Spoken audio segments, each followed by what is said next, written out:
Patriots and other really, you could say, defense and offensive weapons. The wages for blue-collar workers are now rising at the fastest rate in 60 years, which is so important to all of us around this table. The average American worker has already seen a $500 wage increase this year, and there's no inflation because there's been decreases, tremendous decreases with, thanks to Doug and Chris and some of the people, the great job they've done with energy. Thank you very much. And Chris, thank you very much. I see you down close to $60 a barrel, and you'll be breaking that pretty soon. And that has a huge impact. So we have groceries are down. Energy is way down. Energy is way down. It was $4 and $5 for a gallon of gas. Think of that for gasoline. And now it's probably $2.25. There are some places it's $2. It broke $2 at a couple of locations in the South. In places like California where they charge such high taxes, it's higher, but it's still much lower than what it was a year ago. So energy's way down, groceries are way down, eggs are way down. Thank you very much, Madam Secretary. You've done a great job. Appreciate it. When we came in, the eggs were through the roof. They were 4 times higher than they've ever been.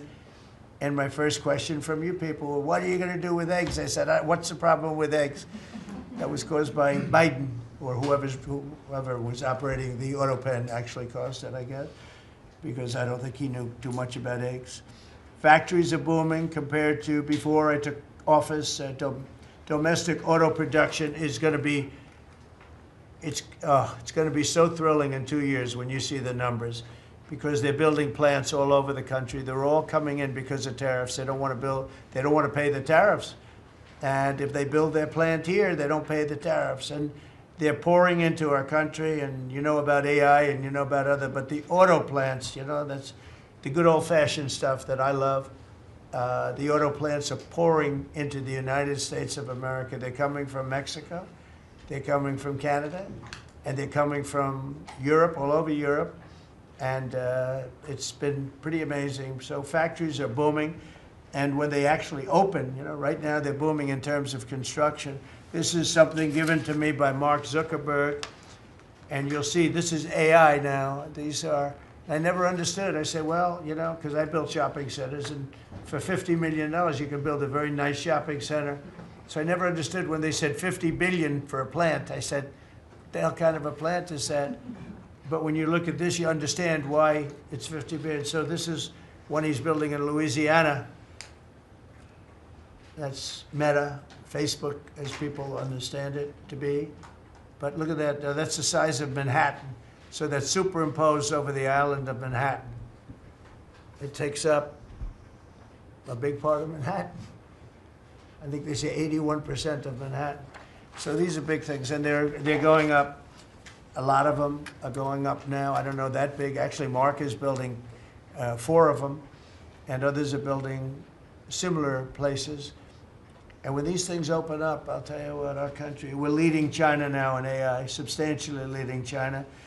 And the reason is because we're letting them build their own electrical facilities. We would need double the energy that if you take all of the electricity that we produce right now in this country, you'd have to multiply it times 2 or maybe 3 times. So 3 times more than we have right now for everything, to operate your toaster and everything else, okay? 3 times more.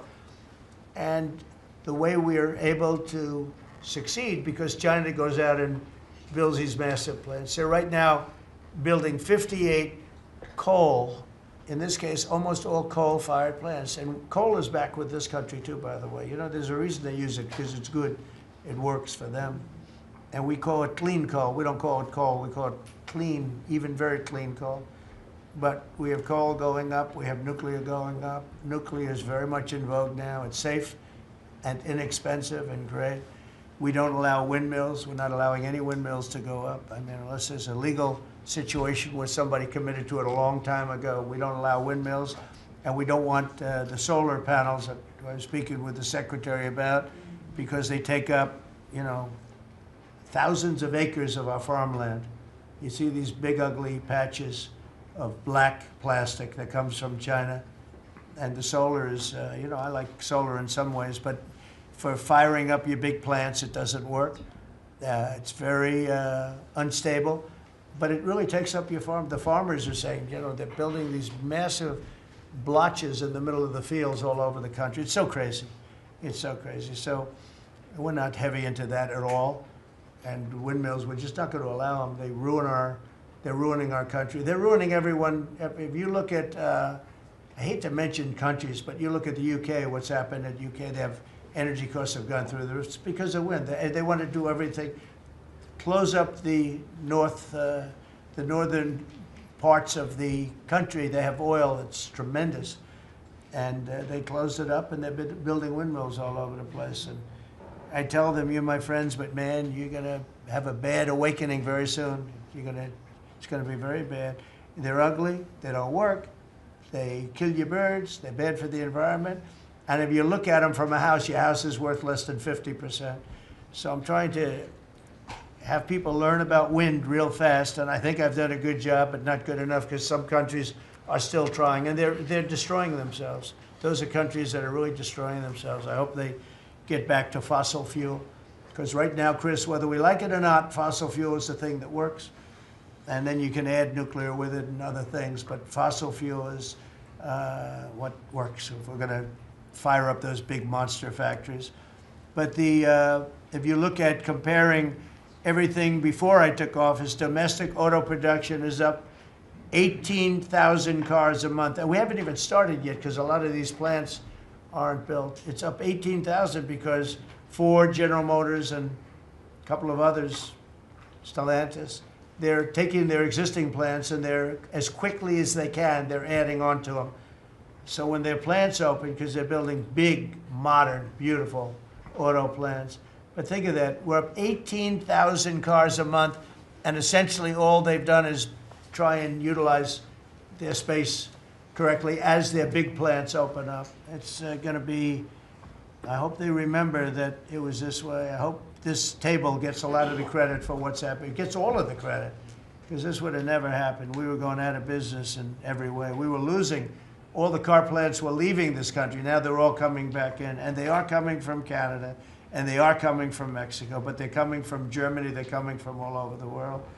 Domestic steel production is up by 100,000 tons of steel a week. We have a 50% tariff on steel, aluminum, and various other things. Copper just got brought into the picture, and that means people are going to want to make steel here. We just made a deal with U.S. Steel. As you know, we have an outside company come in, spend $17 billion on building new plants, new everything. It's great, and it stays right here in America. So we're doing amazingly well on steel, and domestic oil production is up by more than 300,000 barrels a day. That's a lot of barrels, and you're going to be talking about that in a second, I think, Chris and Doug. These two people have done a fantastic job, and we have the oil price down to about $62 a barrel. So just so you understand, because a lot of you like to talk about costs and prices, but I watch so much fake information. Product costs are down. Energy is way down. Energy brings things down. You know, with energy, that's what happened with Biden. He stopped our program, and then he went back to it when he realized that it looked like you're going to be paying numbers that nobody's ever seen, like $7 a gallon. You're going to pay $7 a gallon. They were up to $7.5. So then he immediately went back to the Trump plan that they terminated, but it was too late for them. It was too late. They blew it. They had a great thing going. I gave them something great, and they blew it. Since the inauguration, we've created over 500,000 new private jobs, and if you notice, when the numbers come out, government jobs are going down and private jobs are coming up, and that's what really fuels the country. It's easy to hire people and pay them for doing something that maybe is not very productive, but government jobs are down, actually substantially down, and private jobs are way up, and these are the jobs that make money, create a better life. Meanwhile, we've reduced the number of federal bureaucrats by 84,000. So we got rid of 84,000, and I think the job numbers, you're going to see the new job numbers are going to be through the roof because of all of the different businesses that are moving into our country. And not just production businesses, autos and AI, but any business you can think of. In the world of furniture, as an example, North Carolina, I went there many times when I built a lot of hotels and things, and I'd go to North Carolina, I'd buy the greatest, they were the greatest, most talented people.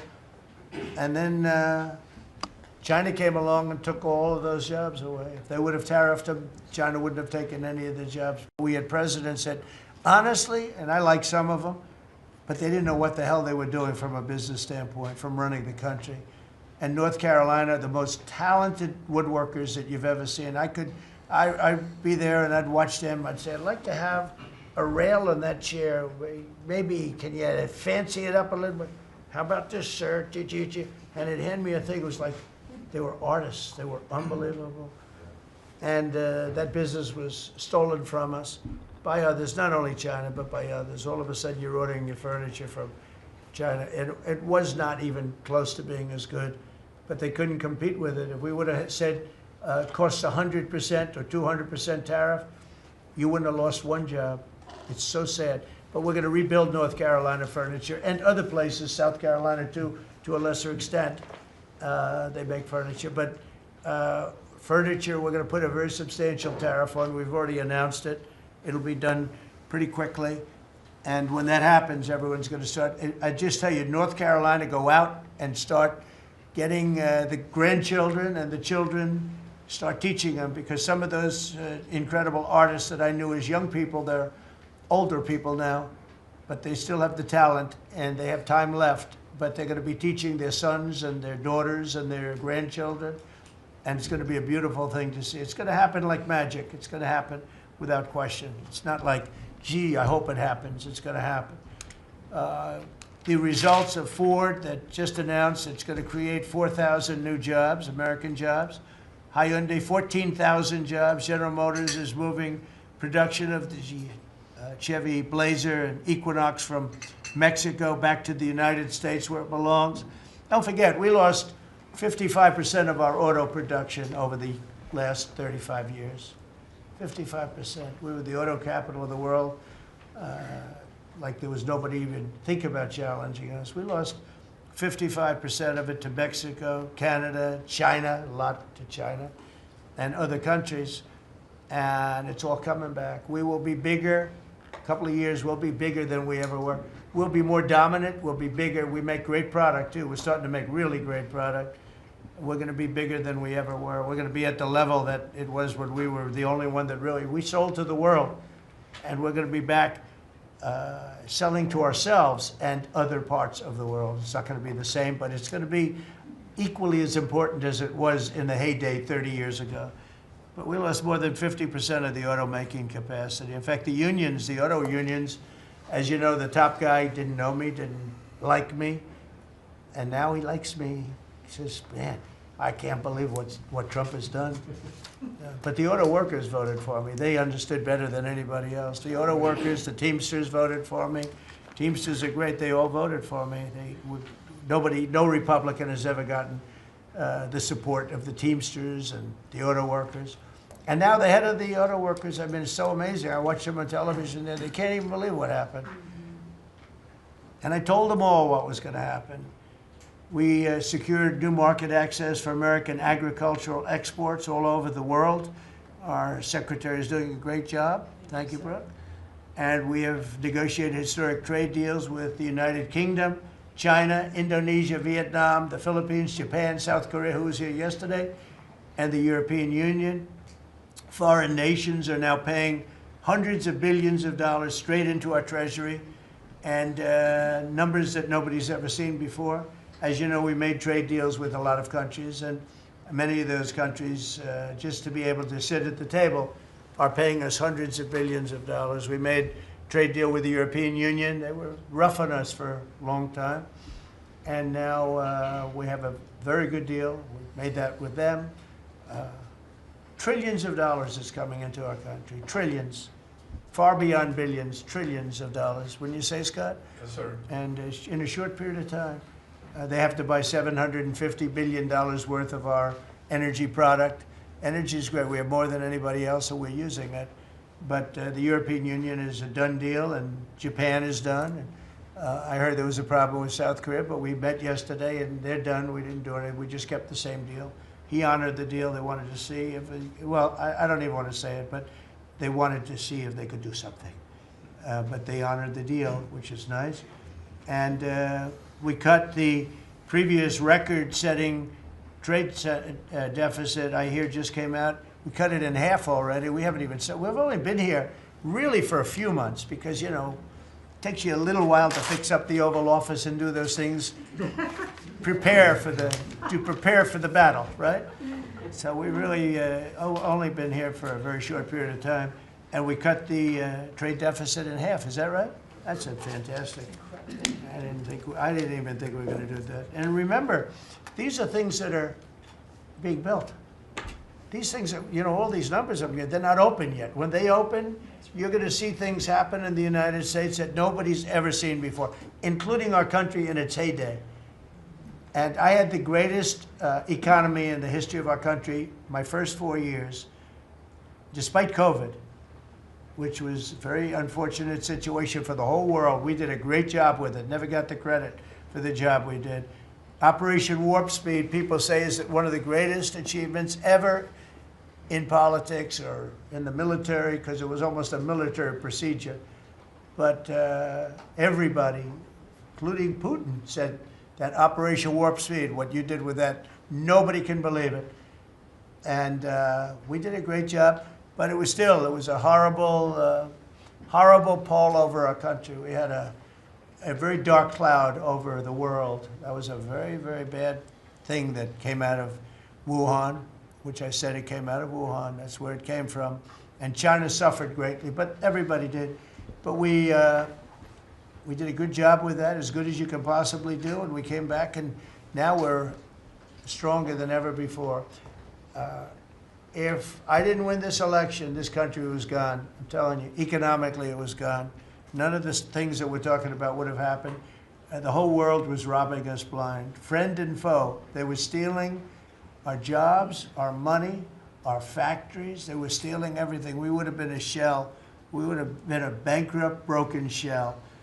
And that's the way it is, but we're doing just the opposite. Stronger than we've ever been. Last month, in a landmark achievement, I also proudly signed the largest working class tax cuts in American history. So the bill that, I'm not going to use the term great, big, beautiful, that was good for getting it approved, but it's not good for explaining to people what it's all about. It's a massive tax cut for the middle class. It's a massive tax cut for jobs. And it's, I mean, think of it, no tax on tips, no tax on Social Security. So seniors, I don't know how you can vote for anybody else. And, you know, just think of that, and no tax on overtime. So you work overtime, you don't have to pay tax on overtime. That's good. The Democrats don't know what they're going to do. So they have, like, this soundbite. You know, they have all these sound bites. They send it out. I don't know. Some guy sends out a word, and everybody uses it, including the fake news. Some of you are here right now. I'm looking at you. And it's death. They use the word death. No, it's actually life. It's almost like a newborn life. It's not death. That's their soundbite. The bill is death. It's not. We strengthen Social Security. We strengthen Medicare, Medicaid. The job we've done on Social Security is, if the Democrats got in, Social Security is over because the country's going to fail. There won't be any Social Security. And I made that pledge to you. We're going to take care of Social Security, Medicare, Medicaid, and we're doing that in spades because the country is becoming so successful again. And it hasn't been this successful. I think in the end, it will never have been this successful. I don't think it'll even be close with what's happening. Every American is seeing a tax cut as a result of the bill. The average police officer will keep an extra $1,000 a year at least in overtime, and the average waiter or waitress will keep nearly $2,000 extra in the fact that they would have had to pay that kind of money on tips. And I never realized that the government was so strong on that. But waitresses, waiters would tell me that The government would go after them. Like, it was horrible. That's how it all started with me. It just was incredible. And the biggest thing was, again, the $4 trillion that they found. They said, well, that was nice. They should have announced it. I could have told them that. And I don't know. It should be simple. But a lot of people didn't understand it. Actually, a lot of good people didn't understand it. But now they're saying, you know, Trump was right. They'd never seen anything like this. And I don't know what it is, Scott. They didn't understand what we were trying to explain to them was going to happen. Everybody's moving back to the United States because they don't want to pay a tax. If they're not here, they have to pay a tax. And it didn't seem that complicated, but it's working at a level that nobody can imagine. You know, this is working $4 trillion, but that's a big number. It's a number that nobody ever heard of before. But $4 trillion is exciting. But that's nothing compared to what's happening, because these places haven't even opened yet. Some of them haven't even started hiring yet. They're under construction. So it's construction jobs, but it's not the big number, and the big numbers, when they open, they're going to be very successful. It's a revolution. We're also working on things to ensure that the awesome power of artificial intelligence is used to benefit all Americans, including American workers and also American children. In that spirit, our wonderful First Lady has just announced a presidential AI challenge. It's going to be a very good challenge, I can tell you. She's put her heart into it, which will inspire the next generation to stay on the cutting edge of this vital technology. This is the new internet, the new computer, the new television, the new everything, all put together in one. This is why when I show you a picture like that, I mean, I show you this. This is a factory superimposed over the island of Manhattan. And you have many of them being built right now all over the country, or soon to start. Some of them have started. This one has actually started. That's in the great state of Louisiana. But the First Lady is working very hard on this, and it's an important initiative. And Melania, when she puts her mind to it, nobody can do better. There's nobody. So every young person should go to AI.gov to learn more, AI.gov to learn more. And you'll see it's a great challenge. I think it's going to be a very modern kind of a challenge that involves AI, which is very exciting to people. So I want to thank her, raise a lot of money for children. We're putting America first, and we're going to be putting the American worker first. And, you know, the Republican Party has picked up 4 million new people, 4 million. The Democrats have lost 2.5 million. Other than that, they're extremely happy. No, they're very depressed. They're very depressed. And their new box that they've fallen into is crime. There was a consultant on one of the shows this morning I was watching. I thought he was very good. He's a Democrat consultant. And he was screaming, no, no, don't let him do this to you. Don't let, it's another trap. It's another trap.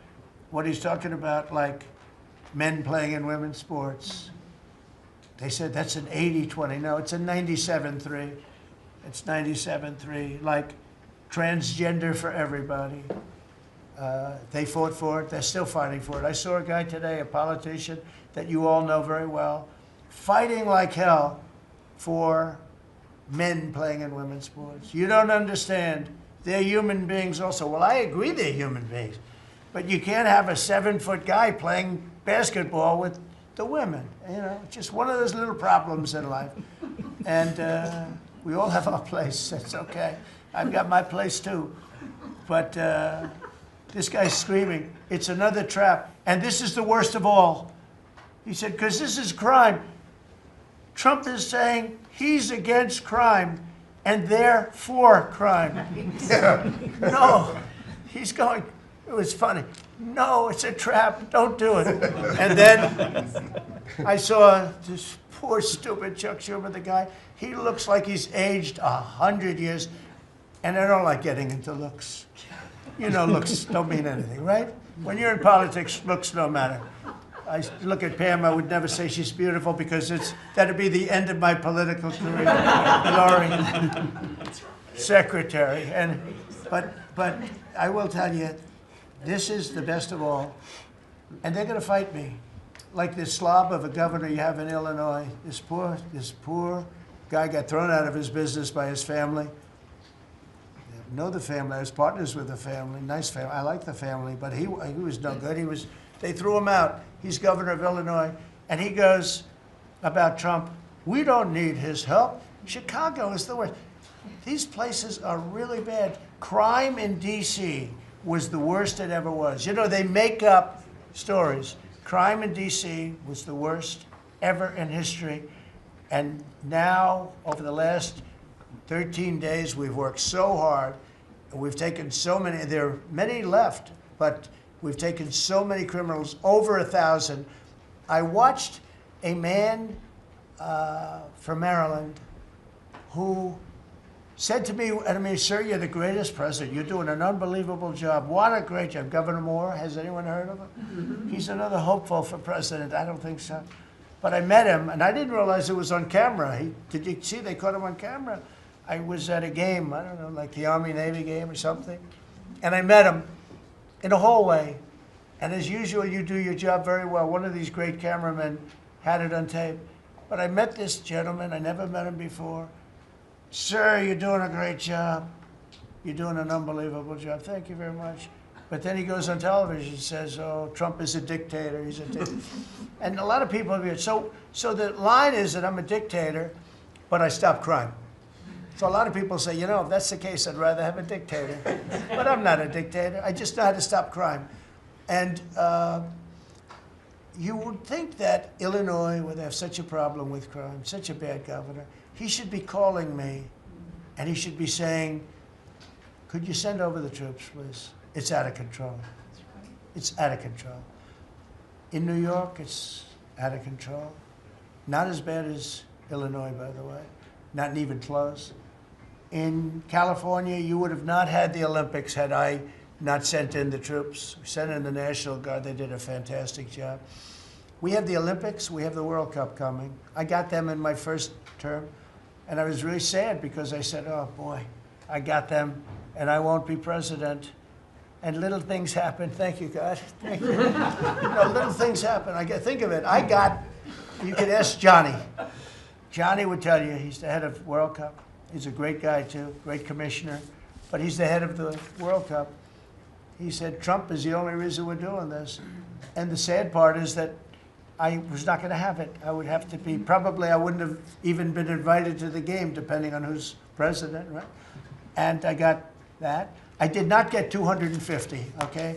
The 250th anniversary, I did not get. I'd like to claim it, if I might, but I did get that. That was whether I was president or not, it was still 250. I'd like to take credit for it. What I will take credit for is we're going to have a better celebration under Trump than you would have had under some stuff. That I'll take care of. We're going to have a safer place, Christy, because of you and Tom Homan and everybody, right? But, so we have 250 coming up. We have the World Cup coming up, which is like having 45 Super Bowls. And we have the Olympics coming up. So we're going to have a very exciting 3.5 years remaining. We're going to have a very exciting, it's going to be done properly. So I just want to tell you, our country's in incredible shape. Our military is strong and powerful and respected. We had some fantastic decisions from the Supreme Court that let us put the people into the military and other businesses that are best for the job, as opposed to some woke reason that was killing our country. That was a very strong, very powerful. You can now go into a company based on your ability, as opposed to being forced in based on some factor that cannot make our country great. That was a big decision, very, very big decision. And we've had a lot of great decisions, and we've all made some great decisions sitting around this table. I want to thank Scott. Unbelievable what's happening financially with you and Howard. And Vice President's involved in everything, and he's been great. And Marco has been, really, I think you're born for this job. I don't think you should ever run for another office. I don't think you should, really. You're so good at this. He is so good. And everybody likes him, everybody likes him. But everybody, much more importantly than like, I think you would say, is respect. They respect Marco. They respect all the people around the table. So what I'd like to do is I'd like to go around the table. You seem to like it. Your audience seems to like it based on ratings. And I want to mention, you know, about crime because we have a young lady here, Iris, of Epoch Times. You're Iris, aren't you, huh? And I heard you were very savagely mugged in the city. And I'm not going to let that happen under this administration. That was last year. And would you like to mention what happened? Of course. So first of all, thank you, Mr. President. You want to listen to this? For having me here to share my story to the room and to the broader public. My name is Iris Tao. I'm a White House correspondent for NTV, the sister media of the Epoch Times. So more than 2 years ago, it was a Saturday morning in broad daylight. I was on my way to work, and a young man with a black ski mask pointed a gun at my face and threatened me to hand over my phone, my wallet, my laptop, and everything else. And when I refused, he used the butt of his handgun to strike me across the face, in the cheek, or what some people call pistol whip me, before running away. And that has deeply traumatized myself and my family. Ever since, I've never dared to walk in the street of DC at night, ever, and my family was extremely worried. So, Mr. President, thank you so much for what you're doing right now. Thank you, Iris, for being honest. Such incidents involve not just me, but also my family. If he had shot me, I could have died right there in the middle of nowhere without my families or my friends knowing at the age of back then, I think 23. Right. Just starting my career here in DC without even starting a family. Right now, I'm very blessed to have this opportunity. So you had a gun pointed at your head, and you probably figured that he's going to pull the trigger because these are animals that don't know what the hell. They couldn't care less. The pulling the trigger to him is a very minor event, and I'm sure he's done it before. So how did you? And you did refuse to give it, which would probably maybe somebody would say that was not the right decision, right? Right. But you refused. But I understand that. So and then he hit you real hard. Yes. It's really amazing that you weren't shot. That was. I'm very blessed, and that's why having this opportunity to stand here to share my story today. One, I'm very grateful for God for allowing me to still survive to this day, but also to Mr. President. Thank you for now making DC safer. Thank you very much. For us, for our families, for my parents, on my behalf of my parents, and now my baby on the way. Thank you so much.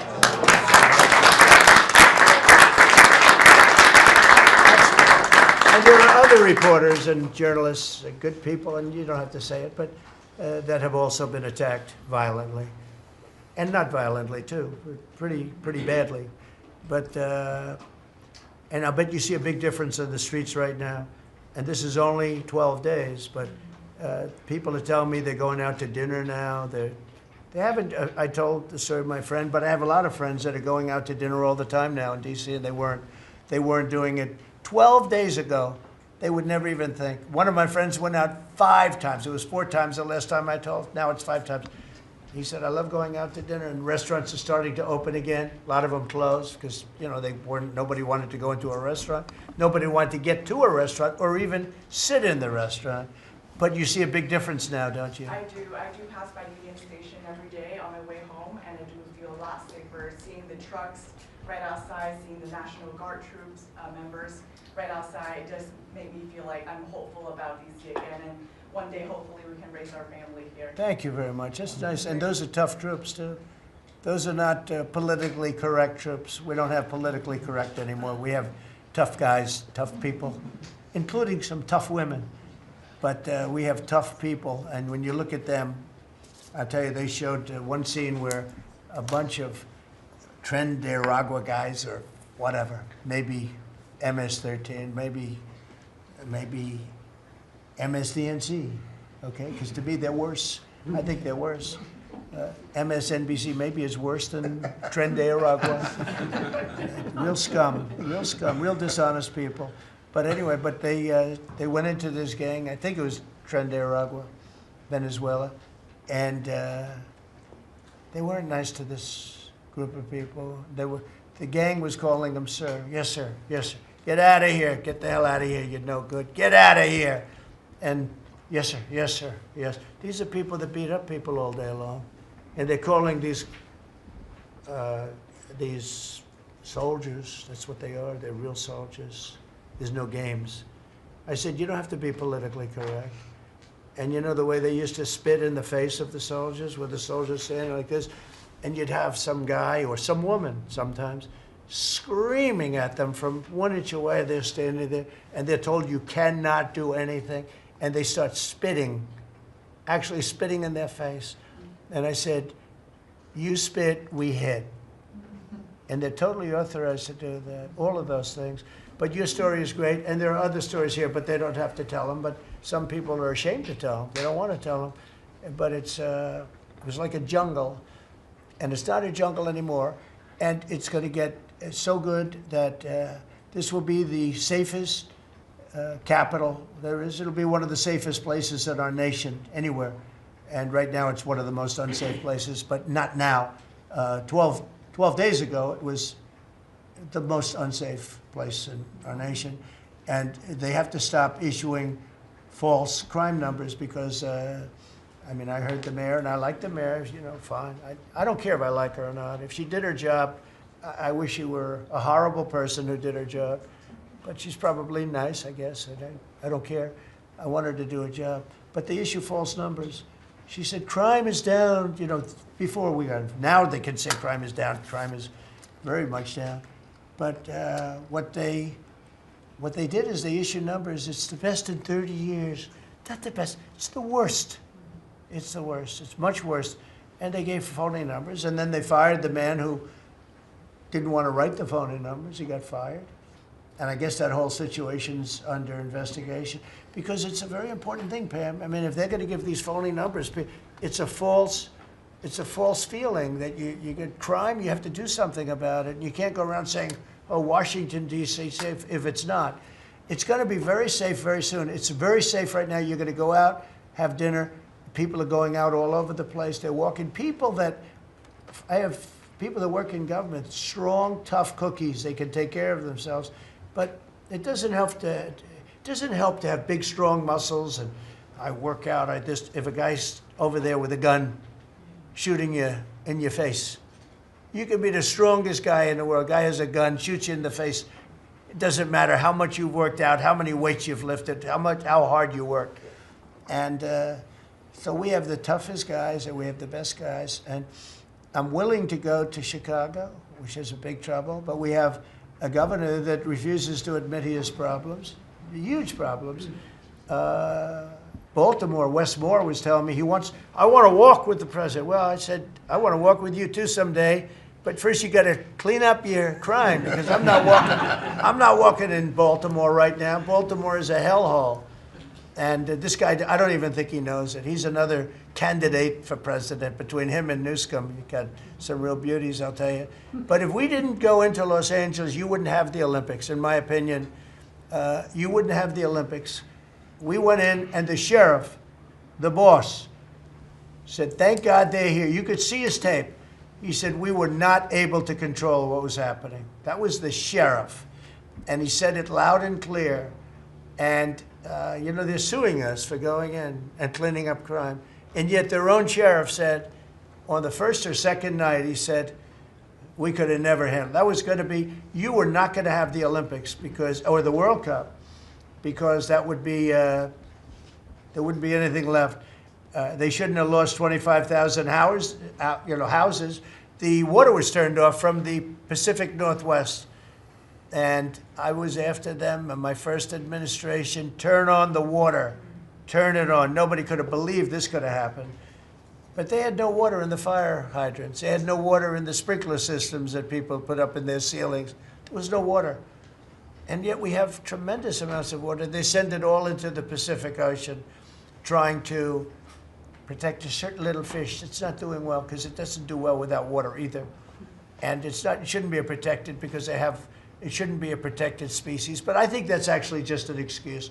I actually think these people are sick. There's something wrong. So we send hundreds of millions of gallons of water a day into the Pacific Ocean. They turn a valve, and the valve heads out, and we turn the valve back. I actually had to do it using force. We turned the valve back, and now they have water, but not as much as they should have, because they should. And I'm telling Gavin Newsom by this conversation right now, turn the rest of the water on. Turn it on. So things are done that are so sad in this country. Lack of common sense. I like to say the Republican Party is the party with common sense. We're smart, we're sharp, we're this to that. They're smart, but they're radical left people. And they can't help it. They're very smart, but they're radical left, and they're destroying our country, but they're not going to destroy it anymore. So we picked up millions of people in the Republican Party. They lost millions of people. And I think we're going to do very well in the midterms. And I just want to say one other thing, and that's medicine. The cost of medicine all over the world is much cheaper than the United States because for years the world pushed us around, including our friends.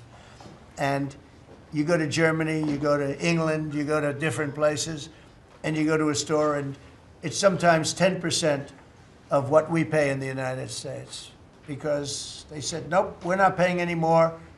You charge the United States. This went on for 25, 30 years. And I invoked favored nations. I said, I want to pay the same as they're paying. And Bobby Kennedy is doing a good job, and Dr. Oz is doing a good job.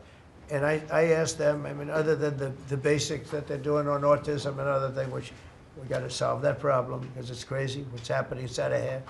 But this is the most important thing that can be done is favored nations, Bobby. And we're not talking about a 25% cut or 50. We're talking about a 1,500% cut because people go to Europe to buy drugs and they come back with drugs, prescription drugs, normal, not, I don't mean the bad drugs, I mean prescription drugs, because you can buy them for 10%, 15%, 20% of what. So they're going to go up in price. And I told the countries, and I get along good with all of them. I mean, you could ask I get along good with all of them. But I said, you know, I told them, I said, you're going to go up a little bit because it's the world. It's the world. So more people in the world than we have. We're going to go down a lot, and they're going to go up a little. And it's called equalization. We're going to have equalization. So we pay the same price as the lowest drug sold anywhere in the world. And I think, Bobby, that's going to happen pretty soon. The companies are ready for it. They had to go for years. I was with a very great gentleman from Eli Lilly. I think he's an incredible executive. I mean, I'll mention the company and I'll mention him because we had this argument my first term, and then we had it in my second term. In my second term, I wouldn't stop until I won the point, and he threw up his hands. He says, you're right, I can no longer defend it. I can no longer defend that a pill that's made by Johnson & Johnson in a factory, in the same factory in the United States versus a place in Europe or other places, including Canada, by the way, you could buy it for 10% or 15% or 20%, the cost of what we're paying. Where we'd pay 5, 6, 7 times more money. He said, it's the hardest part of my job, defending that. I'm not going to do it anymore. I'm saying that we have to get down to business. And that's a great company. He's done a great job, and I appreciated it. And it really broke the ice because they were sending, well, we have to do research and development. Well, you have to do it for Germany and all these other countries too. Well, they think the United States should bear it. I mean, I heard this stuff and I finally said, it's over. Now, you have to have somebody that can get these countries to do it. I told them, if you don't do it, we're going to charge you a 25% tariff on everything you send into our country. That's much more money than what we're talking about. Then we have to get the drug companies to do it, and they'll do it because we have tremendous power over the drug companies too. So we're going to get it done. I just hope we get it done fast, Bobby, because this thing should go fast. But we're going to get, the cost of medicine is going to be 1,000%. Think of that. Not 2%. And I'll just tell this last story. When I was in my first term, in my last year, I was so proud of myself because drug prices went down for the first time in 28 years under my administration. You know how much it went down? 1/4%. And I was so proud of that. And I held a news conference, I think you'll be able to find it, congratulating myself and my administration because for the first time in 28 years, drug prices went down. 1/4%. That isn't tiny, but it still went down. And I thought it was great. And then I realized, you know, it's a very complicated business and formula. You got to be very smart. I said, we're really getting ripped off by the whole world. The whole world is ripping us off. And what happened is, I got on this kick, and I got the drug companies to agree, and I got countries to agree. And they're not agreeing because they think I'm a nice person. They're agreeing because I will put charges and costs and tariffs onto them that will be many times more than what they're going to be paying. So the companies are there and the countries are there, and we got to get it done, Bobby. We got to get it done, and we're going to have the biggest price of it. Now, that's going to lower Social Security, Medicare. This is going to lower everything because drugs go for everything. It's going to have the biggest impact, I think, of anything that can possibly be done. But your costs are going to be going down for medicine, for prescription drugs, will be going down at levels that nobody ever thought possible. And that's going to happen in a matter of a very short period of time. And we're all set with the countries, and we're all set with the companies. That's all you need, the two. And the middleman gets cut out. Under this scenario, the middleman doesn't exist anymore. That was the other thing. They always blamed the middleman. I said, who are the middlemen? Nobody knew who the middleman was. You know, That's right. they had the most complex formula. It was genius, but they didn't get away with it. So I'm counting on Bobby. Do you want to start, Bobby? Maybe we'll start with you. You can start with that and then go on to what we're talking about. We are deep into MFN negotiations, most favored nation status negotiations with 14 companies. Howard Lutnick is a breath of fresh air, and I think he's going to help us get across the finish line with the leverage that we have from tariffs. They're smart. Don't let them get away with it, Howard. Well, the combination of Bobby's MFN and the 232 Pharmaceuticals, which we launched together, Right. when you put those two together, it really gives Bobby the tools to go execute your plan. So I'm supporting Bobby as he executes his plan. Good. Right? Yes. And this cabinet meeting is supposed to be about working Americans and bringing jobs back to this country, and particularly rural America. And I want to mention the big, beautiful bill. Right now, we spend 7% of Medicaid dollars on rural hospitals. So they're getting the short end of the stick. It's about $19 billion a year.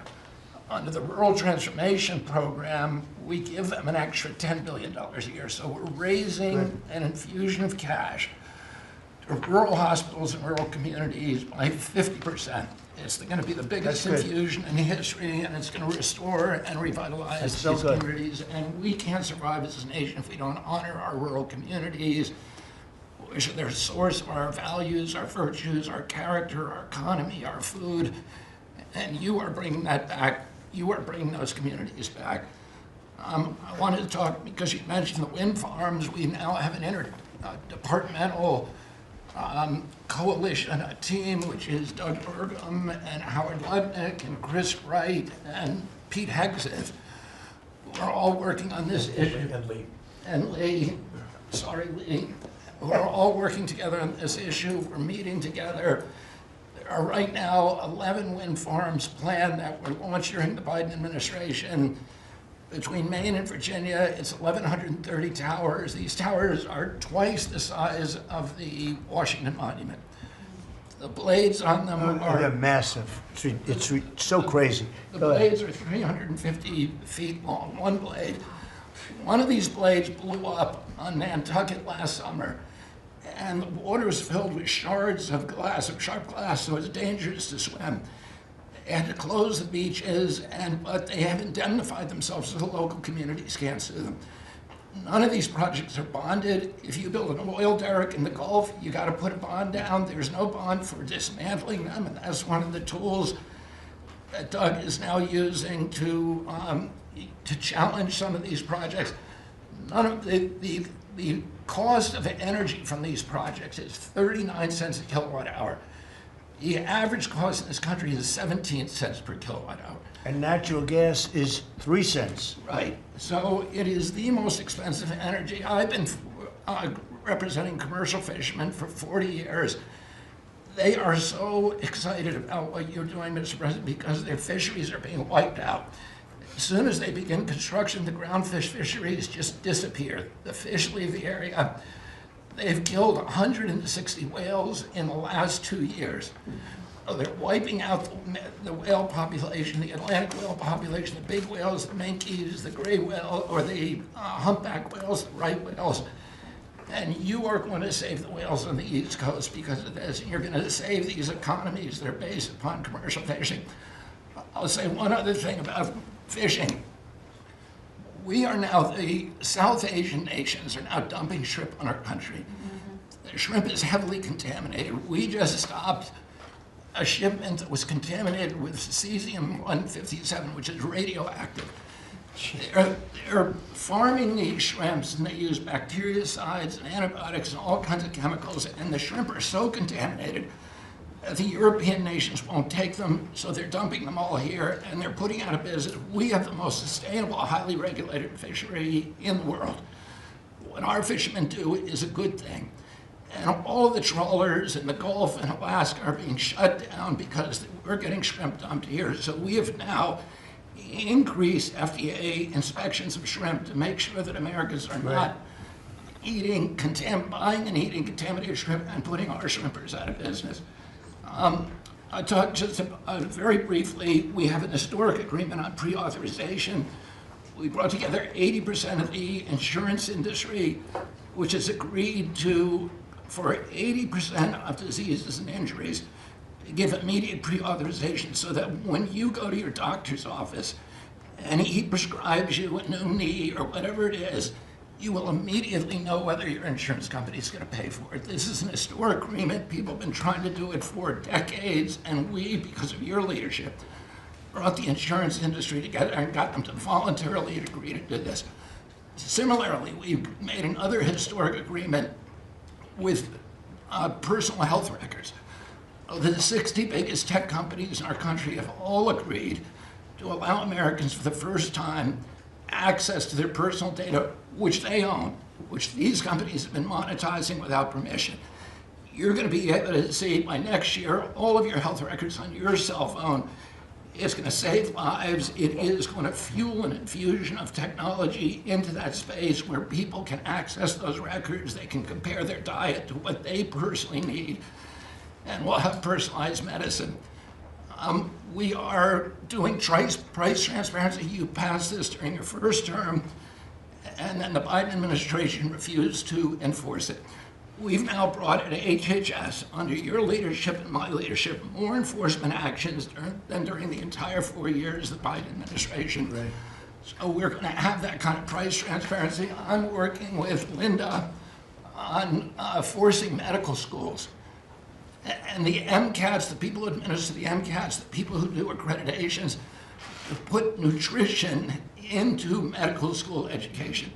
Right now, 25% of the doctors in this country do not feel competent to give nutritional advice. 70% of diabetes cases can be reversed or ended if you just change people's diets, and the doctors don't know how to advise it. They only know how to prescribe the drugs. We're going to change that, so if you come out of a medical school under the Trump administration, you are going to know about diet. And then finally, most importantly, the Pete and Bobby Challenge. I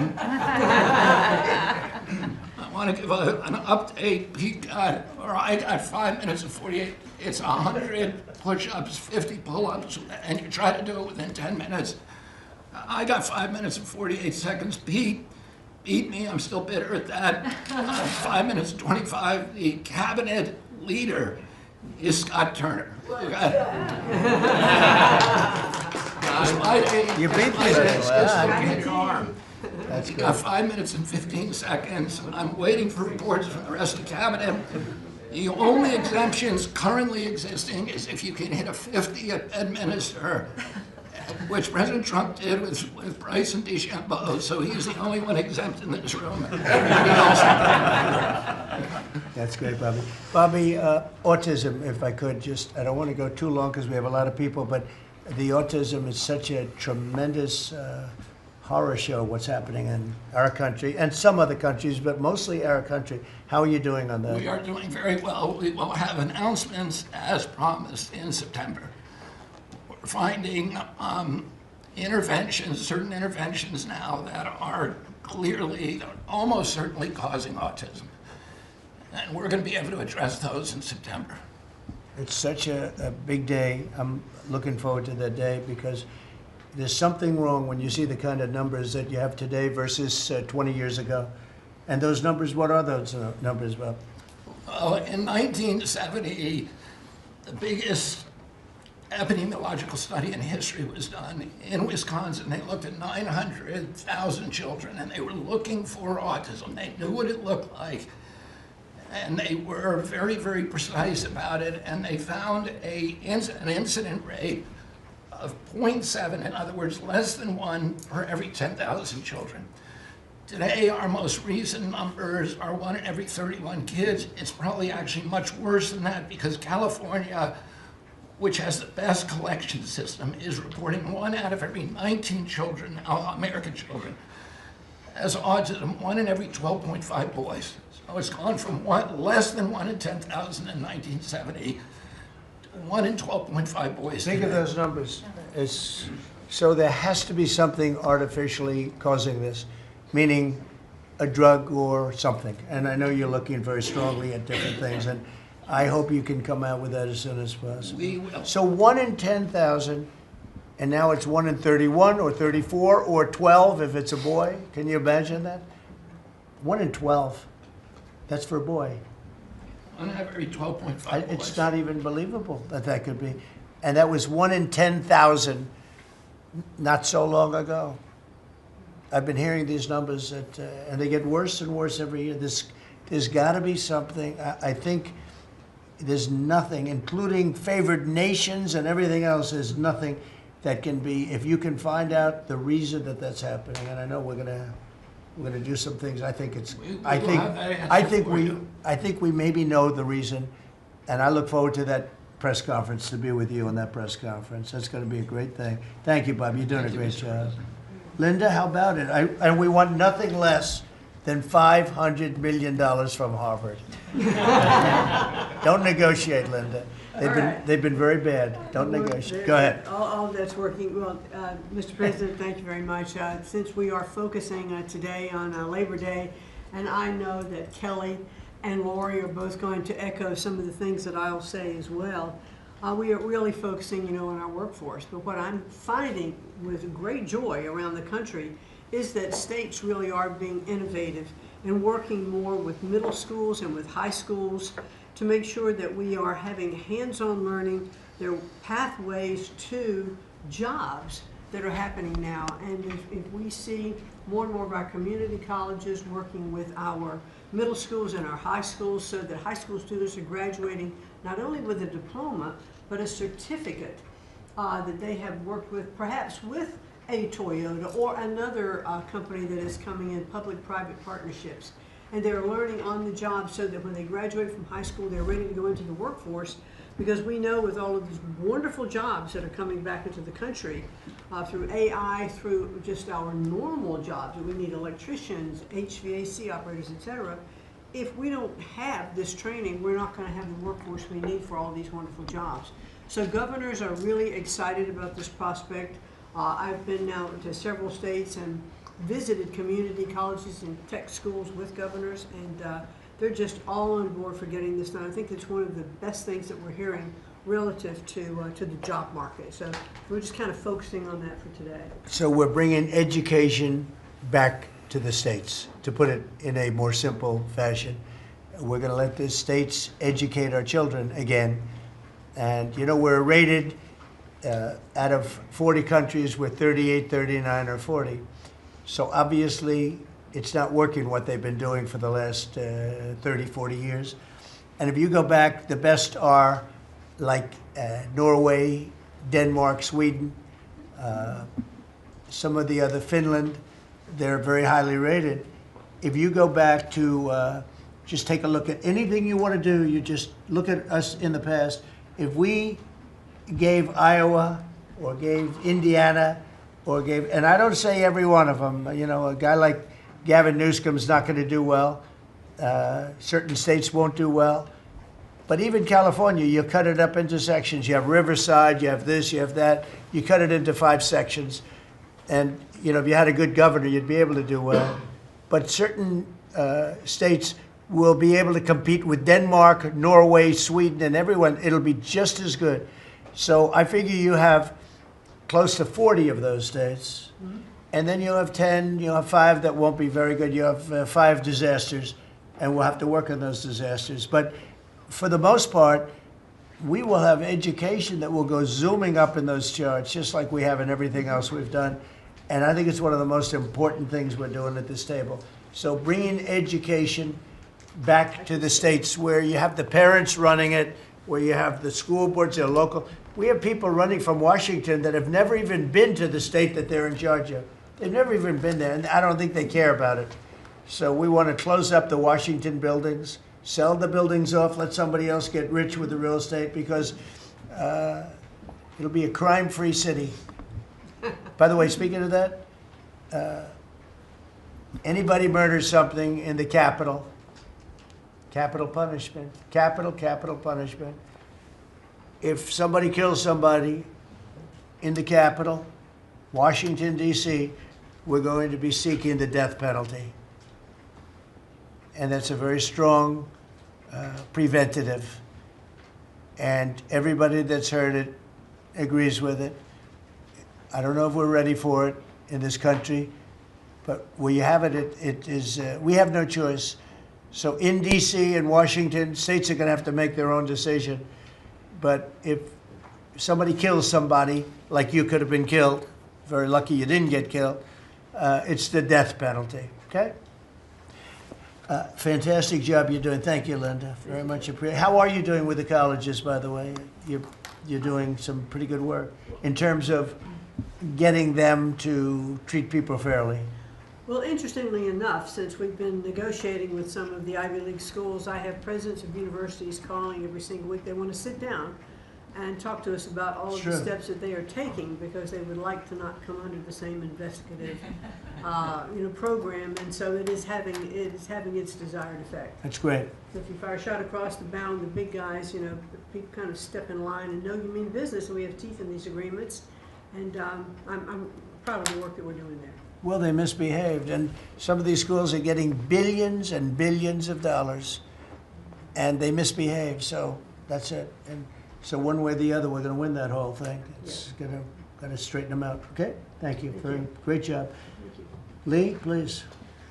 Mr. President, the Trump EPA has a special Labor Day message to America's workforce, especially our auto workers, our coal miners, our steam fitters, our pipe fitters, and the list goes on.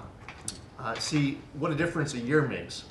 A year ago, the way that the Environmental Protection Agency was operating, the choice was made to protect the environment. We would have to strangulate the economy. That's the way that the EPA operated for years. There was a binary choice. We had to choose one or the other. The Trump EPA completely rejects that. See, we choose to protect the environment and grow the economy. And a very special shout out to Russ Vogt and his team at the Office of Management and Budget. We give him a lot of work. He's happy to do it.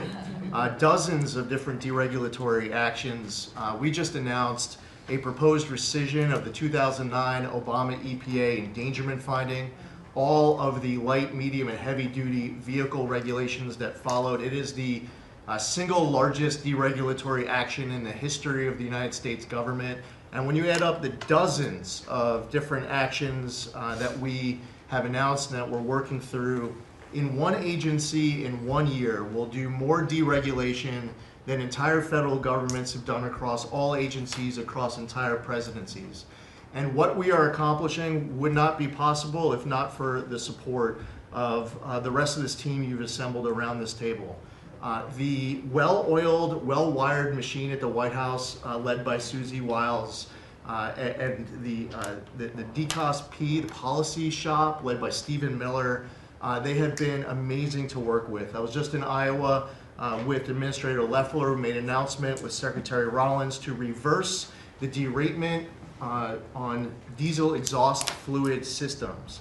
Mr. President, you said you wanted water flowing faster. Working with the Secretary of Energy, we've done our part to do that, to get gas cans flowing faster, to stop that annoying start-stop feature in vehicles.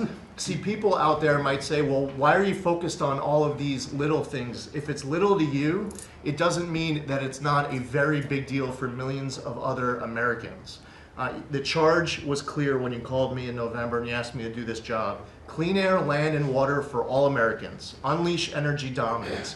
Advance cooperative federalism, permitting reform, make America the AI capital of the world, bring back American auto jobs. What we are accomplishing now, again, wouldn't be possible if not for your leadership. I'm grateful to the American people for electing you and our amazing Vice President. I was just in Mexico City announcing and signing on behalf of the Trump administration an agreement with Mexico for a permanent solution for the Tijuana River sewage crisis, which you have been so outspoken and passionate about in our conversations. It would not be possible if not for Secretary Rubio, Deputy Secretary Landau, U.S. Ambassador to Mexico Johnson. The team at the State Department has been incredible. The work with the NEDC on permitting, to be able to get new pipelines built, to get new factories started. The list, it's amazing. You know, somebody out there might not realize the relationship between the Environmental Protection Agency and the Department of Defense. The amount of work with Secretary Hegseth and the Army Corps, from responding to the LA wildfires, to getting more water flowing in California, which is also something that Secretary Burgum is involved with, to helping the farmers, the ranchers and landowners to revise the waters of the United States definition so they don't have to go hire an attorney or a consultant to tell them whether or not a water on their property is subject to federal regulation. Thank you for putting this entire team together. It's an honor to be at the Trump EPA, where we choose to both protect the environment and grow the economy. It's a very happy Labor Day for America's workforce. And Lee, in Los Angeles, if you could, because of the fires, Lee was there, and as you know, we have very strict federal rules having to do with the rebuilding of those houses. And Lee was able to get the approvals done for everybody immediately. It was so fast, nobody could believe it. And the mayor and the governor still haven't gotten their approvals. And they're going to have riots out there for that reason. These are great homeowners. They want to build their house. They can't get approved because you have the mayor, Bass, who has no idea what she's doing. And you have a governor who is just such a bad governor. And the people are unable to build their house. The toughest permit to get was the federal permit by far. And yet he got them all in a short period of time after the fire. How long did it take? Well, Mr. President, you came in, signed an executive order, and told the EPA that we had less than 30 days to complete our hazardous material removal, which the initial response, once all of our heart rates went down a bit, was just to figure out how to get it done. We got it done in just less than 30 days. The Army Corps of Engineers then comes in for the debris removal. The federal government, in clearing over 13,000 properties that were destroyed because of these wildfires.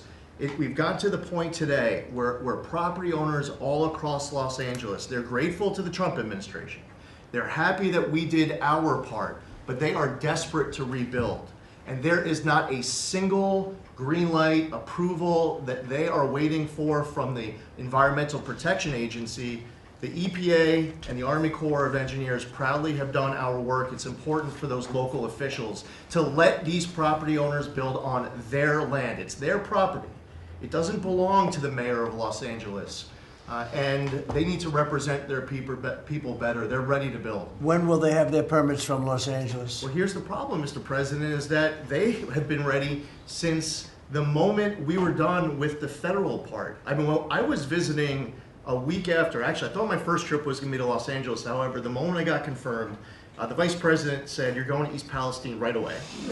So that actually ended up being the first visit because the vice president's so passionate about that from the great state of Ohio. Then we went to Los Angeles from there. We're talking about the beginning of February. where we were meeting with property owners already. They were already all set up. They had the contractors. It was the beginning of February, and they were waiting for green lights from Los Angeles to be able to go onto their property and start rebuilding. Some of the same people who were waiting for a green light ready with the contractors at the beginning of February are still waiting now in the middle of August. Let these Californians rebuild. And they're talking about also taking away some of the properties and building low-income housing on those properties. They're going to have problems like they've never had before. These people don't know what they're doing. So we have all our permit, everything the federal government has to do was done long ago.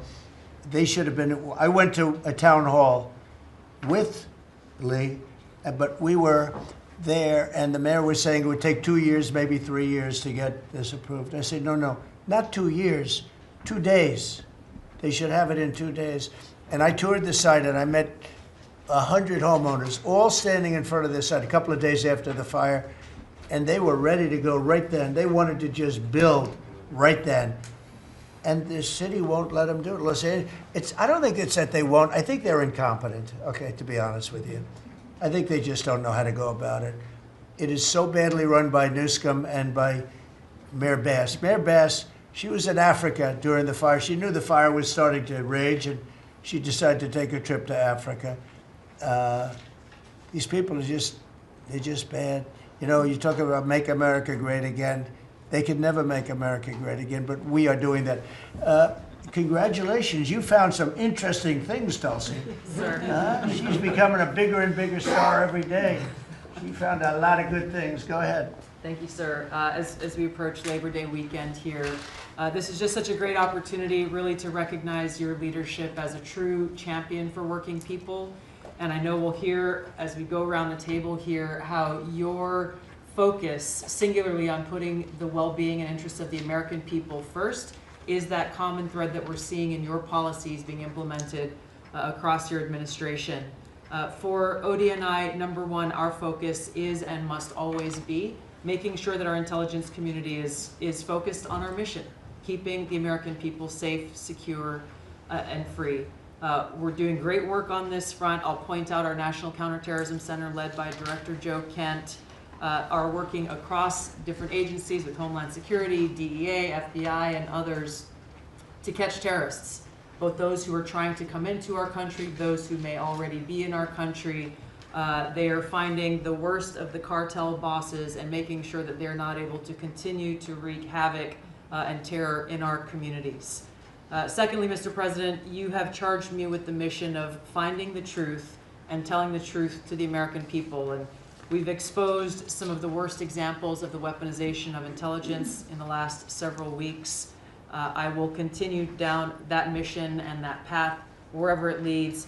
Transparency, telling the truth is what will drive true accountability for the American people who deserve nothing less. And lastly, Mr. President, all of us are charged with being good stewards of taxpayer dollars. I've gone through a reorganization for ODNI that we've announced in the last week. We've cut nearly half of redundant, unnecessary functions within ODNI, saving taxpayers over $700 million a year. We will continue focusing on our core mission in keeping the American people safe, and appreciate your leadership and your focus on this most critical task. And you've also found many bags of information. I think they call them burn bags. They're supposed to be burned and they didn't get burned, having to do with how corrupt the 2020 election was. And when will that all come out? Mr. President, I will be the first to brief you once we have that information collected. But you're right, we are finding documents literally tucked away in the back of safes in random offices, in these bags and in other areas, which again speaks to the intent of those who are trying to hide the truth from the American people and trying to cover up the politicization that was led by people like John Brennan and James Clapper and others that have caused really immeasurable harm to the American people and to our country. Great job. Thank you. We look forward to hearing it. The public looks forward. Thank you very much. Administrator? Thank you, Mr. President. Well, everyone knows there's no stronger advocate for hardworking American families than you, sir. Thank you for the largest tax cut in American history for working families. The average family of four is going to save about $10,000 take-home pay more a year. And what we're seeing is an increase in the child tax credit, the increase in the standard deduction. Hardworking families are going to benefit from this bill, and small businesses. There's no bigger beneficiary than Main Street, because small business makes up 99% of all businesses in this country. I've traveled to nearly half of our states, 24 unique states. I've made 40 state visits. In fact, I was with our great vice president at a small business manufacturer in Georgia last week. I was with a trucking company in Ohio. I was in Michigan at a motorcycle manufacturer.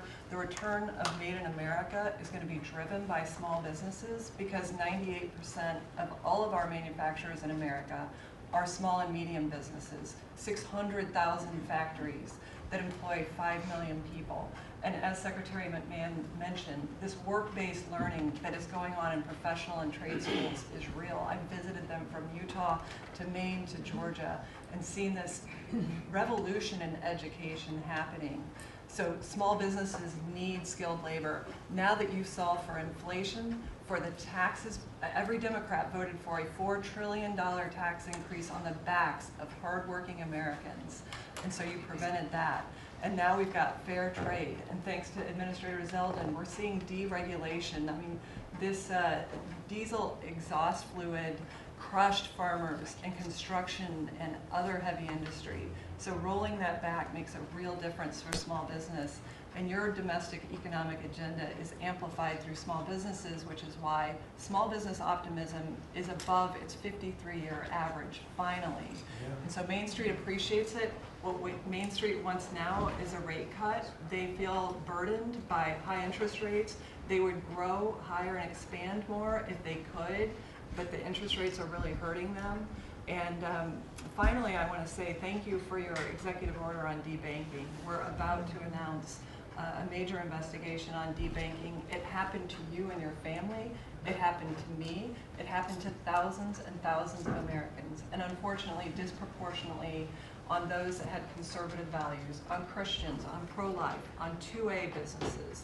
And so we're going to be talking to the banks about that. The SBA operates the largest government business loan program in the federal government. We have a network of 5,000 banks. So we're going to be making sure that that never happens to anyone again. Great job. You're doing a great job. Thank you very much. Christy? Well, Mr. President, first of all, thank you for the opportunity to work for you. And you committed when you ran for president to make America safe again. And today, the average family and individual that lives in this country is safer than they've been in years because of what you've done. We've got 3 months in a row now with 0 illegal aliens coming into this country. And I want to thank Pete and the Department of Defense for all of their help. They're down at the border with us still, helping us keep that border secure and make sure we know who's coming into this country. You've arrested and brought to justice hundreds of thousands of illegal aliens, of criminals that have perpetuated violence against American people. Sir, you've had 1.6 million people voluntarily go home to their home countries that were here in this country illegally. Because of your strong message and you enforcing the law, they decided to go home on their own so that they could come back the right way someday and be American citizens. But what I think is one of the most remarkable statistics is that under Joe Biden's administration, 88% of new jobs went to foreign-born individuals.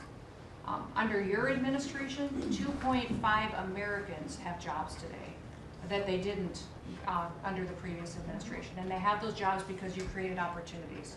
You made this country safe, you opened up the economy, you enforced the law. Now people can get up and provide for their families and go to work every day and be confident in that. And the last thing I would say is that it's incredibly important to know that every one of those illegal aliens that has gone home, they were costing us about $8,700 to $9,000 a piece in what they were taking out of our social programs, out of Social Security. You've saved this country billions of dollars, about $15 billion, just in what those illegal aliens were costing us in social programs. I've cut over 450 different contracts at the Department of Homeland Security. We're getting rid of corrupt ones that were not efficient for taxpayers, weren't focused on our mission of keeping us safe. And we've also renegotiated and brought in our biggest vendors and said you have to do better. And we've saved the taxpayers over $13 billion doing that as well. So we're continuing to be accountable to taxpayer dollars, but sort of focused on doing the mission of what you've committed, and that's to keep us safe and to make sure we put Americans first. Well, great job, and great job on the border. We had millions and millions of people coming in. To think 3 months in a row, 0. Incredible. That's some job. Thank Tom and everybody, and Pete, good job. Not surprised. Thank you very much. Chris, please. Yes, to Chrissy. Sorry about that, Mr. President. Like Secretary Noem, I'm thrilled to be here to work with you on the simple platform you were elected on, which was to bring back the American dream, to bring jobs and opportunity for families across the country and to lower their costs so they can live their lives and expand the choices they have. You led off today talking about gasoline prices. I'll throw in diesel. If you correct for inflation, they're at multi-decade lows. This is a huge expense. This is a huge constraint on people's lives. We should celebrate that. Natural gas has become our main industrial fuel powering factories around the country. Natural gas prices are quite low in this country, and they're lower than in any country in the world. The reason for that is the United States produces 2 times more natural gas than the second largest natural gas producer in the world, and 4 times more natural gas than the number 3 and number 4 producers in the world. So you've opened up American opportunity and energy together with the work of Secretary Burgum, Administrator Zeldin, Secretary Lutnick, Secretary Rawlins. You know, we've made it easy to produce energy in America again, and those benefits are flowing. I could go on about this stuff forever, but let me talk about one specific area of energy, electricity. That's in the front of people's minds. When the day you were inaugurated, we get hold of all the data. We can look at the resource plans of utilities across the country. What you inherited when you arrived was a plan over the next 5 years to close 100 gigawatts of reliable electric generation. So that's 100 large power plants. Now that was offset with a plan to build 22 gigawatts of reliable electricity generation. Their plan was to close more than 4 times as much electricity generating capacity as they were going to build in that 5-year period. How do we lead the world in artificial intelligence if we're shrinking our supply of reliable electricity? How do we reshore steel and aluminum and automobiles and semiconductors and all those jobs Americans want back in our country when we're degrading and shrinking our energy system? We were going to hand that leadership to China in artificial intelligence, not just to our economic loss, but to our huge national security loss. Your team around this table, and almost everyone around this table is involved in it, is just to completely pivot dramatically. We're stopping the closure of all these plants way before their retirement date. Some plants get to their end of life. That's a small percent of the planned closures. Most of those were just political nonsense at the cost to American taxpayers. So we have rapid new construction of power plants under in the United States. We're doing everything we can with suppliers who build the equipment for these power plants. They've got to build their factories bigger to build power plants in America. People thought those days were past. We weren't going to build big things in America anymore. We're just going to keep sending it over to Asia and overseas and just buy other people's stuff. Totally nuts economically, totally nuts for national security, and of course crushing for working Americans, particularly Americans that work with their hands. But we are seeing a revitalization of those people, of that optimism. You showed that picture of that plant being built in Arkansas, dozens of those under construction, just in artificial intelligence. But the reshoring of steel, of aluminum, of plastics, of fertilizer, semiconductors. Like this, America's the land of opportunity. How did we get to become this awesome nation? Because we believed in the American dream and we leaned in on it. But the wealthy in our country and the coastal elites that live away from where stuff's actually made They just lost their way, and politicians just let them have it. Your tireless campaign and your relentless messaging made people realize the American dream isn't dead. It's just been smothered, and we're unsmothering it and setting it loose. God bless your efforts. God bless your assembly of this team around this table for bringing the American dream back. Yeah, thank you, Chris, very much. Great job you're doing. Appreciate it. Lori, please.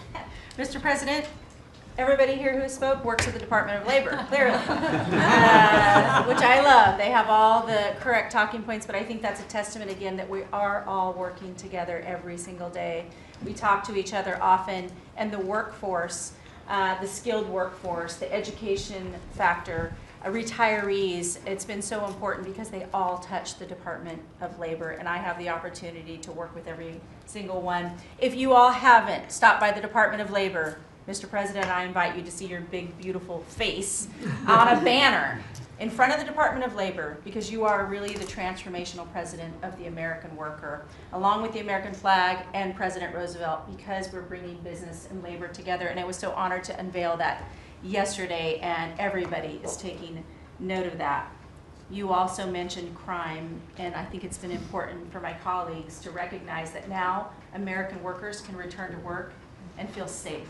That business owners aren't shutting down their businesses because they're afraid they can't protect their workers, and now it's open for business again, and it's starting right here in our nation's capital.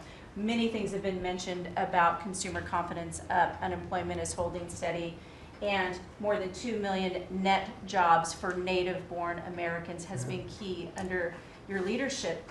84% of the workforce and jobs has been produced by the private sector. I think that was the mission of this administration and the Department of Labor. And I will continue to say for a little bit longer, until I heard you today, the One Big Beautiful Bill, because it equals one big beautiful workforce. And Congress passed this legislation. It probably will be the single most important bill that they did sign, because it is protecting our American workforce by expanding Pell Grants and child care and reduction in taxes, so they can keep more of their hard-earned dollars. I am at the Department of Labor announcing $30 million in grants for our skilled workforce, that I have an MOU with Secretary McMahon. I have an MOU with Administrator Leffler. That's important to share the data points on how important this is. In June, we awarded nearly $84 million in grants for the capacity of what?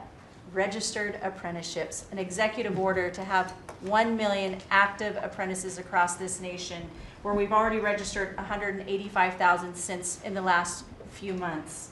One of the other things that we have done is the Biden administration's guidance on cryptocurrency, and thanks to you and your leadership on that, we've rolled that back. And of course, we're going to see the 401k, the investors in our alternative assets. That's been key through the Department of Labor to work through. Partnering with our agencies, again, as I mentioned before, is important as we work together. I have visited, I'll be 31 states on my 50-state tour by the end of this month. I'm headed with Secretary Duffy, with the South Korean President Lee today, as we move through the shipbuilding. We will do that in Philly, and then I'm off to New England to talk to those states about how important the apprenticeship program is. But while I visited Hexel in Salt Lake City, 100% domestic carbon fiber for the Department of Defense as they produce. They are announcing another $1 billion investment per your executive order on advanced manufacturing. So it is working. Everything that you have been saying since you were elected and since we all can put into play has been working. Ohio, McDonald's is investing 375,000 new jobs. The shrimpers I visited as well, and they need our help in protecting that industry for our American fishermen and shrimpers. In Minnesota, I toured Cambria. When we're talking about quartz countertops, all made in America. And again, in Oregon, where we are expecting a crackdown. Thank you for what you are doing with your agents on ICE, and thank you for the prosecution that I hope you will come to Portland, Oregon, and crack down.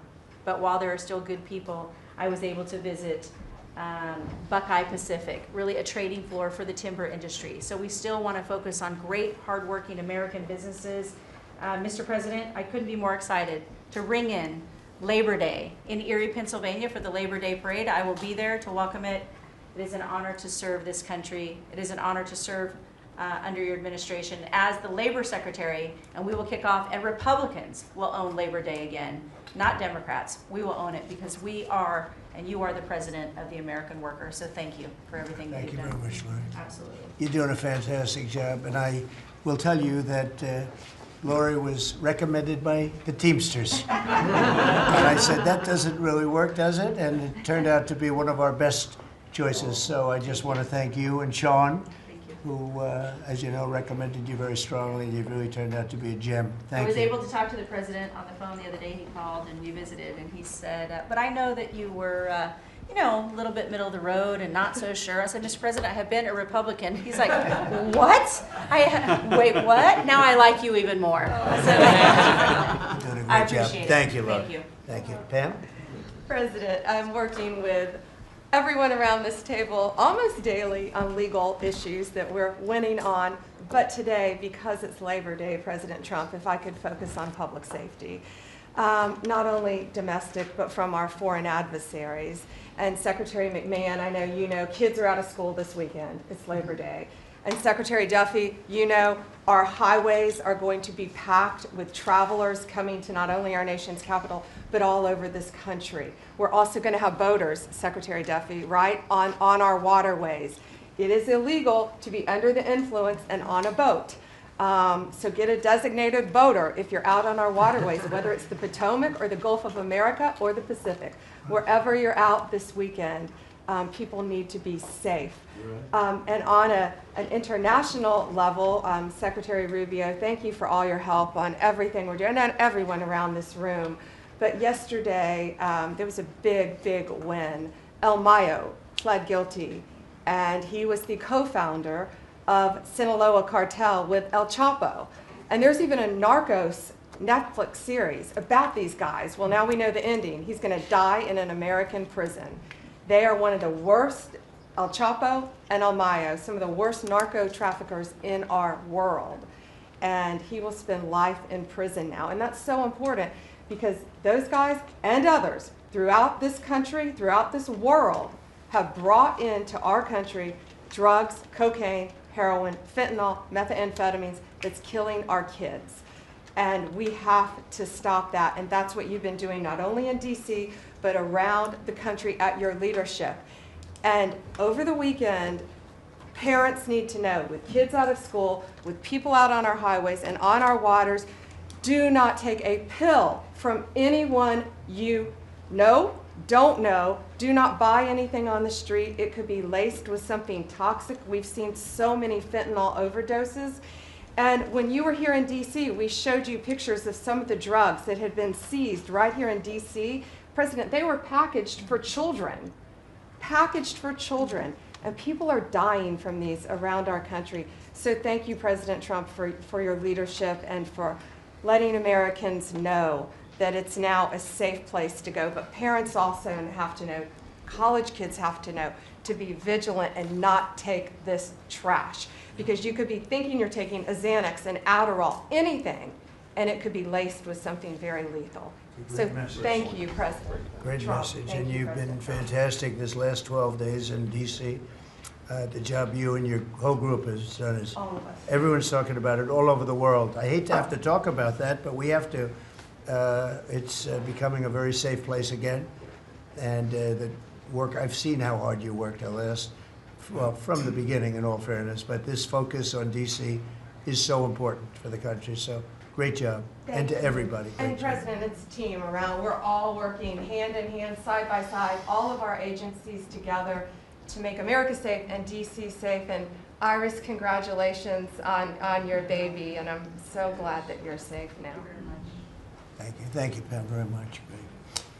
Mr. VP, would you like to say something? Yes, sir. I'll be brief, but I want to congratulate you and the entire team on all the things that have been accomplished. You'll hear about a lot of it. You've already heard some of it, but I thought it would be helpful, Mr. President, just to take stock, not just of what we've accomplished, what we will accomplish, but of the mess that we inherited, because I think it makes this first Labor Day a bigger and more special occasion.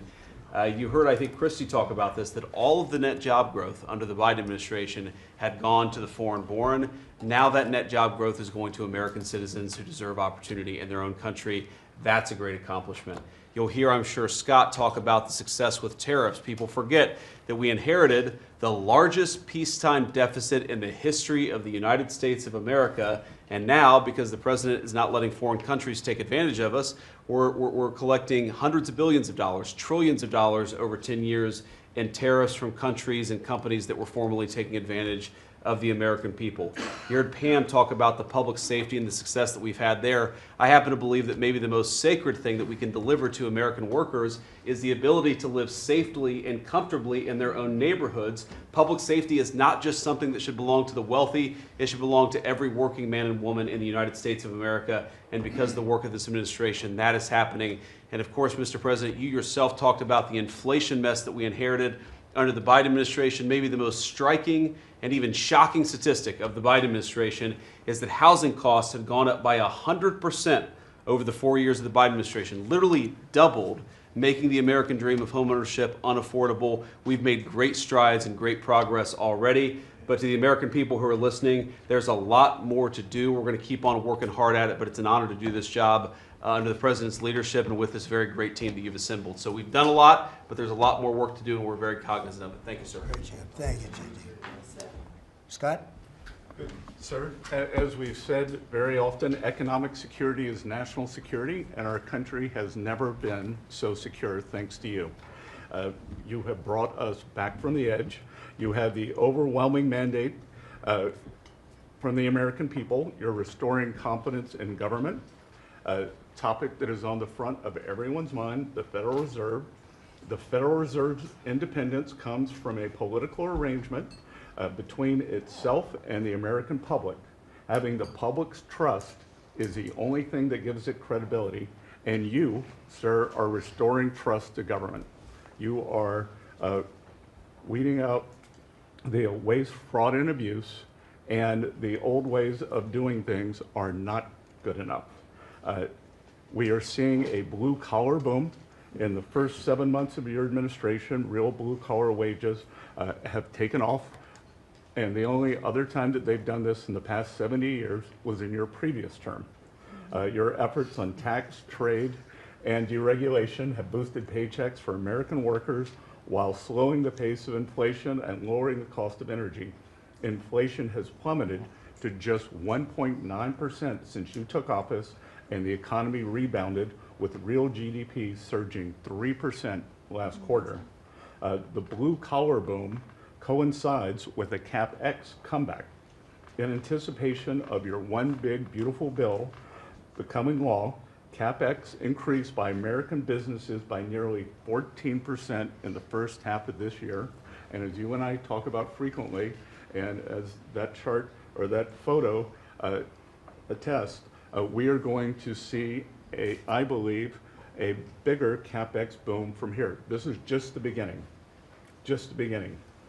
You have saved this country by making it the best place in the world to do business again. Treasury is helping to implement these new provisions, as well as no tax on tips, no tax on overtime, no tax on Social Security. This weekend, I will be meeting with workers from local restaurants to discuss the positive impacts of the pro-labor reforms on no tax on tips.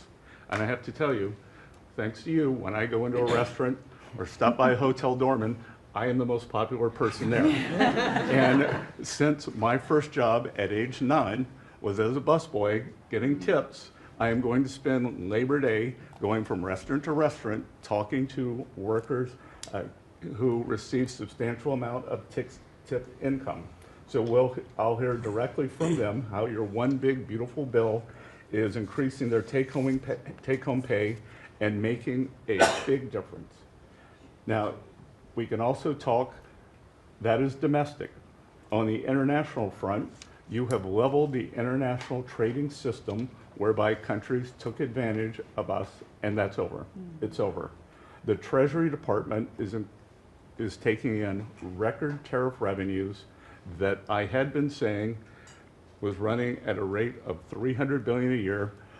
You chastised me for saying that it's not, that number is too low, and as usual, you're right, that we had a substantial jump from July to August, and I think we're going to see a bigger jump from August to September.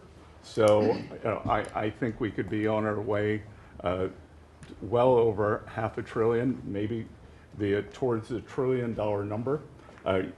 This administration, your administration, has made a meaningful dent in the budget deficit. The average budget deficit during this term is 26% less than the last 12 months under Biden.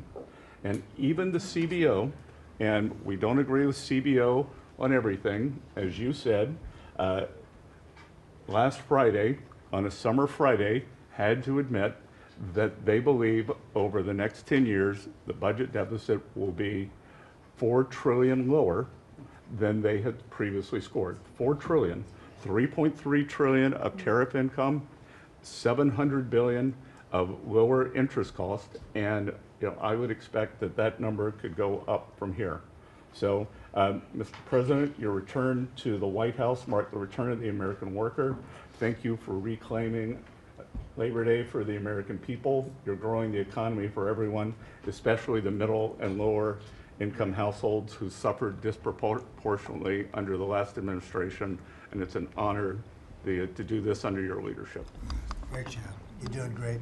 Thank you very much, Scott. Brooke? Sir, I dropped my second son off at college last week. And I wasn't planning to say this, but just listening to everybody, I wanted to put a little bit of a personal touch on this work. He started his freshman year yesterday at Texas A&M, for all my SEC friends in the room. Thank you for saving college football, by the way. We're all very grateful. The country just feels different. It just feels different. There's such a optimism and a love. There's a faith movement going through, especially with our younger Americans. And for those of us with kids in college, I know we feel it. And I experienced it firsthand last week, moving him and my other older son in as well.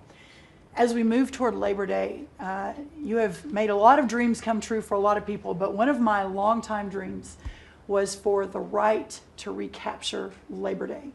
And I've been talking about this for almost 20 years and writing about it, that why are we ceding the day that we are celebrating the American worker to the Democrats? Because this is our day. Perhaps of any day of the entire year, this is our day. America was founded and fought for by fishermen and farmers and workmen and et cetera. The Genesis, the first book of the Bible, talks about the righteousness of work and the art of creation. And so to be part of this effort to represent the farmers, the ranchers, the agriculture industry at this moment in time, which I do believe we're in a revolution. 1776 was the first one, 1863 or so with Abraham Lincoln was the second. This is the third with Donald Trump leading the way. And we are saving America. And the idea that we are putting the worker, the very central component of the American dream at the center of it, is the reason that it is so. So at USDA, it continues to be my greatest honor to fight for the original American worker, whom I think the farmer is and what they represent. And as we are building new systems and new structures, as we have this year going to have the best harvest on record for our row croppers and others, what this team has done and is doing to open up those markets to ensure that these farmers can continue to return prosperity to rural America. I'll finish with this. This morning, we had a working group with 6 of our cabinet members. Bobby Kennedy representing healthcare, Linda McMahon education, Lee Zeldin deregulation, Kelly Loeffler small business, Lori Chavez Rimmer labor, and Scotty Turner housing. And how you leading the way in your vision, how that will return the golden age to rural America, to the very fabric of our country. And whether it's better hospitals, better education, more opportunity, less government, better and bigger small businesses, better opportunities for our workers, and better housing, and of course the agriculture piece of that, through the big, beautiful bill, the bill, what it did, the greatest investment in rural America in history. And now the opportunity to effectuate that is, again, a game changer, a country saver, and what a joy to be able to do it under your leadership. So thank you, sir. Really good. Thank you. Beautifully stated. Thank you very much. Scott? Yes, sir. Thank you, Mr. President. I'm so grateful to be here to celebrate Labor Day with the greatest team in America. And it is football season, so I'm happy about that. But Mr. President, I want to say thank you for, as Brooke said, reclaiming Labor Day. And you've been a tremendous champion for the American worker. I come from a hard-working family, as many people around this table do. And so thank you for helping us to change the conversation. And I believe we are changing the conversation around the kitchen table. And as everybody knows, you know, my job is to steward HUD. And we have at HUD been very intentional about changing the conversation about the dignity of work and the dignity and the honor of family formation through work. And how the younger generation, when they see their parents work, how they're incentivized to work. And that, you know, America is not a welfare state, but America was built on small business. It was built on entrepreneurship. And so as it pertains to housing, we're being very focused on that, and even some that receive HUD funding to make sure, like our Section 3, when you receive HUD funding, that you are given opportunities for the most vulnerable Americans that you serve to have work, to have opportunities to work, to have work requirements. Work requirements are not a bad word, that's a great word. Time limits is a great word to incentivize people, able-bodied, able-minded people to work. And I believe that we are, under your leadership, sir, changing that conversation in America to where working is an honorable thing. And Secretary Wright talked about revitalization. Revitalization means to bring new life. And I believe we're bringing new life to America, Mr. President, through work and through all the jobs that people are doing around this table. And with the One Big Beautiful Bill, the most extensive tax break in American history, opportunity zones are now made permanent. And you know how passionate I am, and you are too, sir, about opportunity zones. And so this will allow us to continue to build affordable housing around our country. And Mr. Vice President, I'm coming your way. I'm coming to Columbus later this week and to see how we can continue to build affordable housing in our country with opportunity zones. And you know, 1 million people, Mr. President, were lifted out of poverty because of opportunity zones. $90 billion of private money was invested in opportunity zones, urban, tribal, and rural. And now that they've been made permanent, we're looking for millions more to be lifted out of poverty, $100 billion to be invested, hundreds of thousands of jobs to be created, hundreds of thousands of units of housing to come online. And so, sir, I sit here very excited about the future of this country. I'm very proud to be at this table, humbled to do so.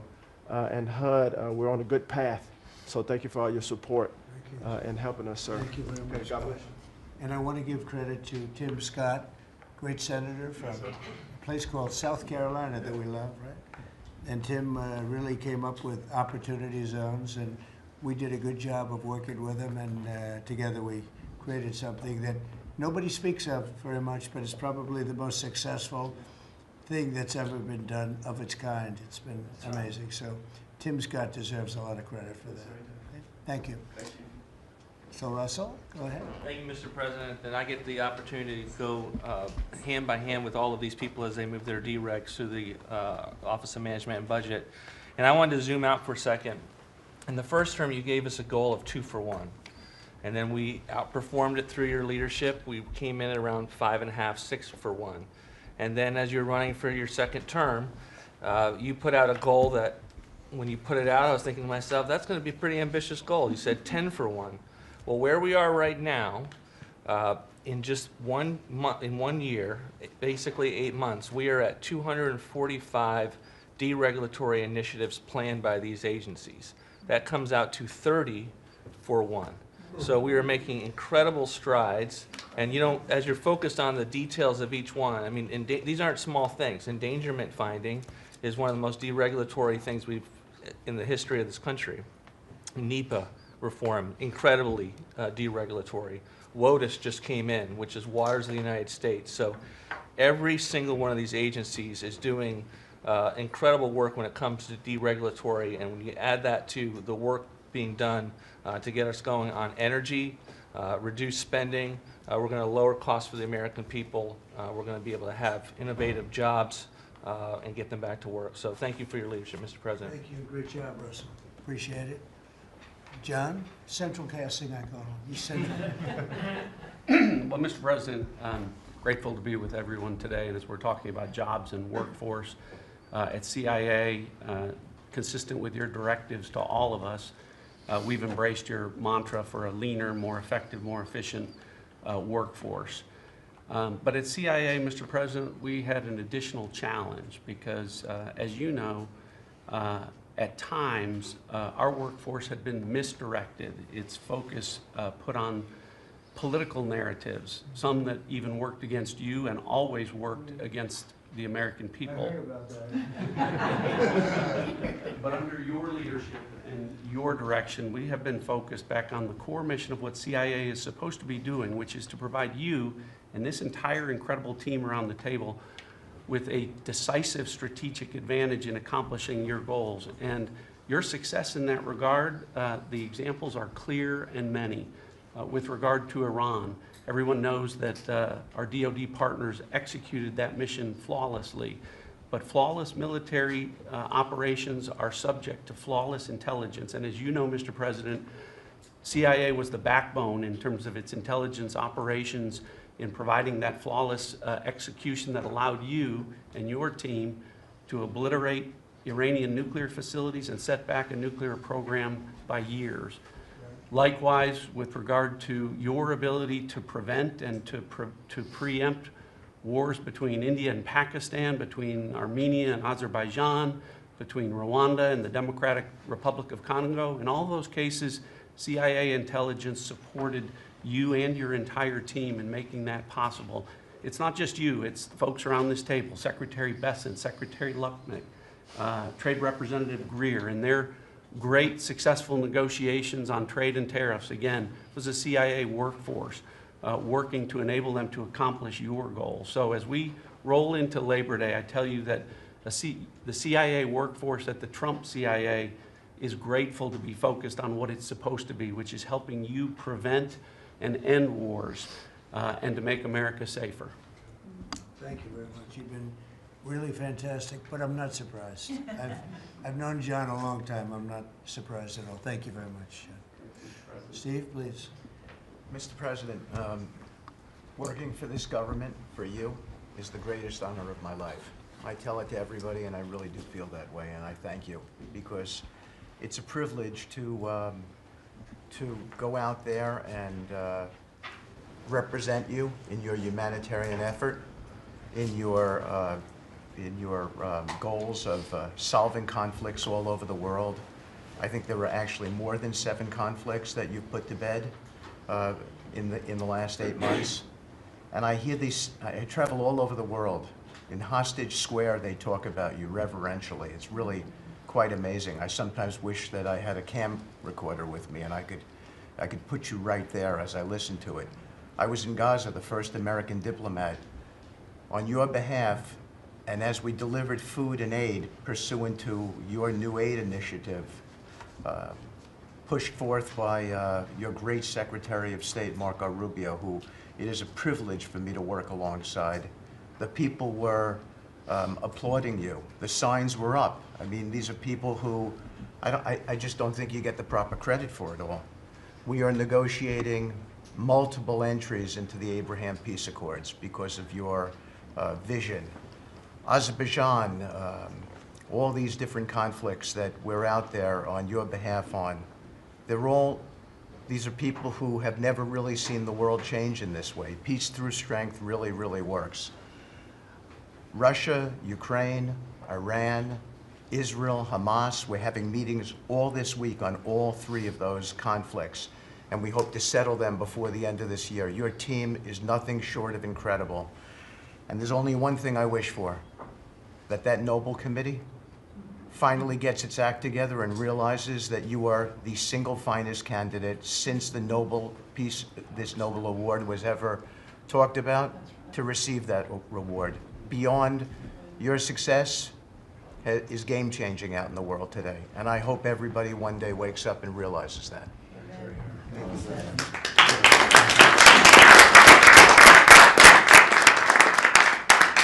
Thank you, Steve. Jamison, please. Mr. President, I like to think of Labor Day as the Trump trade policy day, because everyone around this table and everyone listening knows that one of the major reasons why American workers and organized labor voted for you is because of your trade policy and the policies you've had and advocated for 40 years or more. You have reset global trade policy in the past few months, and it shows that it's been working for American workers. When you look at President Biden, in the last quarter of 2024, median weekly earnings fell 2.1%. In the first quarter of your term, they went up 3.3%. And that's why we're doing the trade policy we're doing. It's to help the workers of the United States of America. And they're the best in the world, but they can't do it without a level playing field. And you have flipped the script. For many years, the other countries had high tariffs and high non-tariff barriers, while we were open to all of their labor and services and goods and capital. You flipped it. Now we have the tariffs, and they have lowered theirs and the non-tariff barriers. And we couldn't have done it without you and the leverage you've created. So between the tariffs and the deals, the hot streak continues for the workers of America. So thank you. Thank you very much. Really good job, by the way. He's a good negotiator. Very good negotiator. Thank you.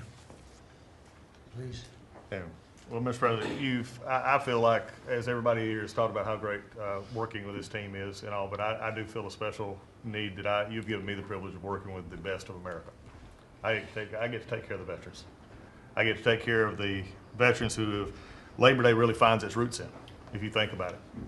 We wouldn't have Labor Day if it wasn't for men and women who would leave their jobs and go fight this nation's battles to keep us free and independent so that they would have jobs to come home to. And over the past few years, they've been coming home to many times a government that was keeping them back, holding them back, taxing them, regulating them. And now we have veterans who represent the bill, the big, beautiful bill, they're the beneficiaries of. And I get to see them all the time because they're receiving the benefit, because they see the jobs, they see the care that they're being given. And these veterans can look at their country with pride, knowing that we're taking care of them, just like you told me to do. When your only statement you said to me, I asked you what to do, you said, go take care of my veterans. Well, that's what we're doing. One of the other things we're doing right now is, for many of you, I love to hear how you're deregulating everything, and I've worked from Congress and worked with many of you before. I get to do the same thing with the largest bureaucratic organization in the government. We're deregulating from the inside. And it's amazing to me because we have such a powerful workforce at the VA who really want to do good, but yet they kept tripping themselves up. They kept making their own, they'd take one step forward and put a regulation in that put them 3 steps back, and it always hurt our veterans at the end. We're taking that away. We're making community care again, Mr. President. We talked about this yesterday. We're making community care a part of our direct care system. So if a veteran wants to get into the community, they have our direct care, and they also have the ability to go into the community. Something that the previous administration decided they wanted to keep everybody inside because they thought it was a fiefdom they were building. I'm telling you, we're not building a fiefdom at the VA. We're trying to take care of a service organization that takes care of veterans. So how do we do that? We make best medical interest, where a doctor can send a veteran to the community a lot quicker without having to worry about miles and time logged and wait times. Just get them the help they need. We've actually expanded out, and it's made a difference in this regulation, and also unleashed a workforce that is now free of the collective bargaining agreements and other things that have kept them from being able to do the job of national security that they've been intended to. I'm actually giving them the benefit of the doubt to actually go be the workers that they're called to be, and that's what Labor Day is about. The VA is going to have the best workers. But just to let you know how that's working out, wait times at our hospital are going down because we're getting them into our hospitals or into community care. And then one for you, Mr. President, you heard about this a lot, and that was backlogs. At the backlog when I first came in, I've said this before, in February we had over 260,000 backlog. That means over 125 days of not getting an answer. In just a little over 4.5 months, we've dropped that over 100,000. We're under 150 and heading down to historic lows. We'll be within the next month lower than any time under the previous administration at all. That means our veterans are getting the help they need. So when you look at it this way, we've opened new facilities. We've put new facilities in places where workers can get to. We've expanded out hours, over 1 million extra hours, so veterans, younger veterans in particular, can get off of work and bring themselves and get their appointments in after hours or on Saturdays. That's what it means to be in the Trump administration. That's what it means to take care of veterans. That's what it means for Labor Day, because you can't forget the ones who fought for us to be on this table today. And it's all because of what you've done and the progress that we've made. Well, you've done a tremendous job, and I hear it all the time. We have a 93% approval rating at the VA now. And you know what it was before? It was like horrible. So thank you very much. Mr. President, there's been some conversation about the Pete and Bobby challenge. I would just note that I don't think Pete or Bobby could hold these sticks for 2.5 hours. Exactly. If they want that to be the challenge, so be it. But I think 50 pull-ups and 100 push-ups might be easy compared to the. You didn't have this problem with Biden. It was in and out very quickly. So kudos on Labor Day to the audio team that's holding the sticks. But Mr. President, it's pretty great to celebrate Labor Day with a builder who loves labor, who loves the men and women who have built this country, the people that sweat, that have great skills, they have grit. They do the dirty jobs of America that have made this country great, and you know them very well because you have worked with them. The great Trump projects have come from the very men and women we're going into this weekend to celebrate. We all want to claim Labor Day in our departments, but I'm going to claim this at DOT because, you know, roads, bridges, pipelines, shipbuilding, rail, passenger, and freight all fall under the great men and women who wear boots and make this country wonderful. And at DOT, we don't want to have the Congress spend money. We want to take the money that Congress gives us and actually deploy it and put these men and women to work building the great projects of this country. That you said, the big, beautiful projects that connect this country. And that's why we have got rid of the DEI. We've got rid of the green. We've done what we can to streamline the regulation to move these projects faster. Time is money, and time has been money. Even Democrats agree now that it takes too long to go through the regulatory process. So we're going to move these projects faster, putting the great American worker back to work. I want to make a quick comment. We've all probably talked about this horrific accident in Florida, and I appreciate the help of Christy and Marco on this very issue. But in May, we said, listen, it's a safety issue if you can't proficiently speak the English language. And we gave states a little over a month to comply. And Washington, California, and New Mexico have refused to comply. And by the way, this individual in Florida received a CDL from Washington, from California, and received a speeding ticket after our rule went into place, and they didn't stop him. And had they taken him out of service, he wouldn't have been in Florida, and we would have 3 beautiful people alive today. And I make that point because it's the work that maybe no one sees that then, you know, shines a light when horrific things happen, but also that your cabinet works together and teams up to make a difference for the American people. Real quickly, so we have a safety mission at DOT. I don't know that you'd think of the transit unions in the greatest cities of the country, New York maybe being one of them, that support us, but they do, because the violence in the subways and on our buses across the country, the transit workers are the ones who take the most abuse. And they're grateful for the mission of everybody around this table fighting to make their communities safer. So I appreciate everyone's help on that. But they, again, the transit unions love the effort that all of us have put in together. One quick FAA. We are about to put out a request for proposals for a big, beautiful bill. We got build. We got $12.5 billion in the big, beautiful bill. We need more, but this is a great start. I expect the middle to the later part of July, we'll be through the process to bring the proposed integrators to you for selection, so we're looking forward to that. We will have the most, I'm learning from you, this is going to be the greatest contract ever crafted in the federal government for this build for air traffic control. Really, it's innovative, and we have unique tools at FAA. It's going to be a great contract. Bobby left me out of the windmill conversation, Bobby, but so there was a study done in the last administration that said if you build windmills 1.2 miles, within 1.2 miles from a roadway, it can mess up the automation and technology on a car. Same thing 1.2 miles from rail. The last administration buried that report, Mr. President. And so now what we've said is, what we're going to do is say, listen, I'm sorry, it is a safety risk to build windmills this close to roads. By the way, they want to build them by roads and by rail. We're going to say no more. It is a safety risk, and we have a report to show that. And just real quick. That's a good idea. That's great. Good team effort. I wasn't invited to the party, but you know, I'm still going to throw in for the party. Maybe next time, Bobby. One last thing. We have this Mars to Moon mission at NASA. No, Moon to Mars mission. Sorry about that. But sometimes people think that space doesn't matter to them. But if you look at every rocket that's launched, the machinists, the truck drivers, the electricians, the welders that build these rockets in the industry that has developed over the course of the last 10 years in space, it's truly remarkable. It's not just, you know, rich guys sending up rockets in partnership with NASA. There's a whole industry of working men and women who we celebrate this weekend that build, refurbish, design the rockets that are making America the leader in space. So thank you for your leadership, and happy to celebrate this weekend with you, Mr. President. Really great. And he is doing a good job at NASA too, and we are, I think we'll have some pretty exciting announcements, and you enjoy it.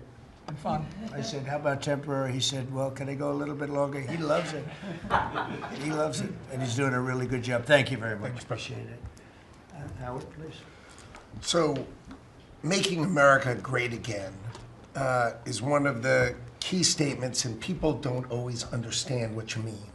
So, we always talk about 1870 to 1913, but in the mid-1980s, America owned more of the rest of the world than they owned of us. We owned $140 billion of the rest of the world net of what they owned of us. And when you came into office this time, the rest of the world owned $24 trillion more of our assets than we owned of theirs. And so when people argue with you about, you know, the trade deficit is nothing, the trade deficit sends 1.2 trillion of our dollars to them. And what do they do with it? They buy the great America. Because when we learned in college, what we learned was that if you keep printing these dollars, they're supposed to devalue. But the problem is we're too smart. We invented the light bulb, the transistor, the GPU, so they keep buying us. And the only president ever to understand that, and you understood it in the 80s and the 90s, and I used to, you know, see you on TV and you'd say, God, what are these people doing? And finally, we've changed it. So let's go over what we've changed. So Japan and Korea, they're never gonna open their markets to us. So we've negotiated $900 billion that they're giving you to invest in national and economic security in America. The European Union, the second largest economy, $20 trillion. And all the experts said, you'd never get a deal done with them. And watching you in Scotland was my favorite thing, right? 15%, they'll pay us 15%, and we will pay zero. So we can export to their $20 trillion economy, and they can pay to come to the great American consumer, right? So, a couple of other things. 4 days before you took office, the Commerce Department, which had the CHIPS money, they set up this thing called NatCast, which was a make-believe not-for-profit. And they signed contracts to wire them $7.4 billion. This was just nonsense. So we stopped the payment. We've got the money. It's an illegal thing to try to set up a department that's not the Department of Commerce, that kind of acts like the Department of Commerce. And what was it filled with? All these people who worked for the Biden administration. I mean, it's exact corruption that you talk about. $7.4 billion now clawed back. Last week was the most fun. In 1 week, Intel came in, right? The Biden administration had given $11 billion to Intel, given it to them, done. Corporate just gift. And you turn that into really, you know, it was like less than 5 minutes of conversation, and Intel agreed to give us 10% of their company, which of course was worth $11 billion. So it's not socialism. This is capitalism. If you give someone $11 billion, who's just building in America, they're not doing something special, they're building in America. And their CEO told the president he didn't need the grant. And you said, well, then why don't we get something for it? So it's amazing. You're going to watch semiconductors come home, right? We don't produce semiconductors. We've got 165 billion for TSMC, but you're going to watch the whole ecosystem come home because Donald Trump is the only president who understands the magnet to make them come home is one word, which used to be a favorite word. Now it's dropped to number 4, which is tariffs, right? Tariffs are going to bring semiconductors home. They are going to empower Bobby to execute MFN.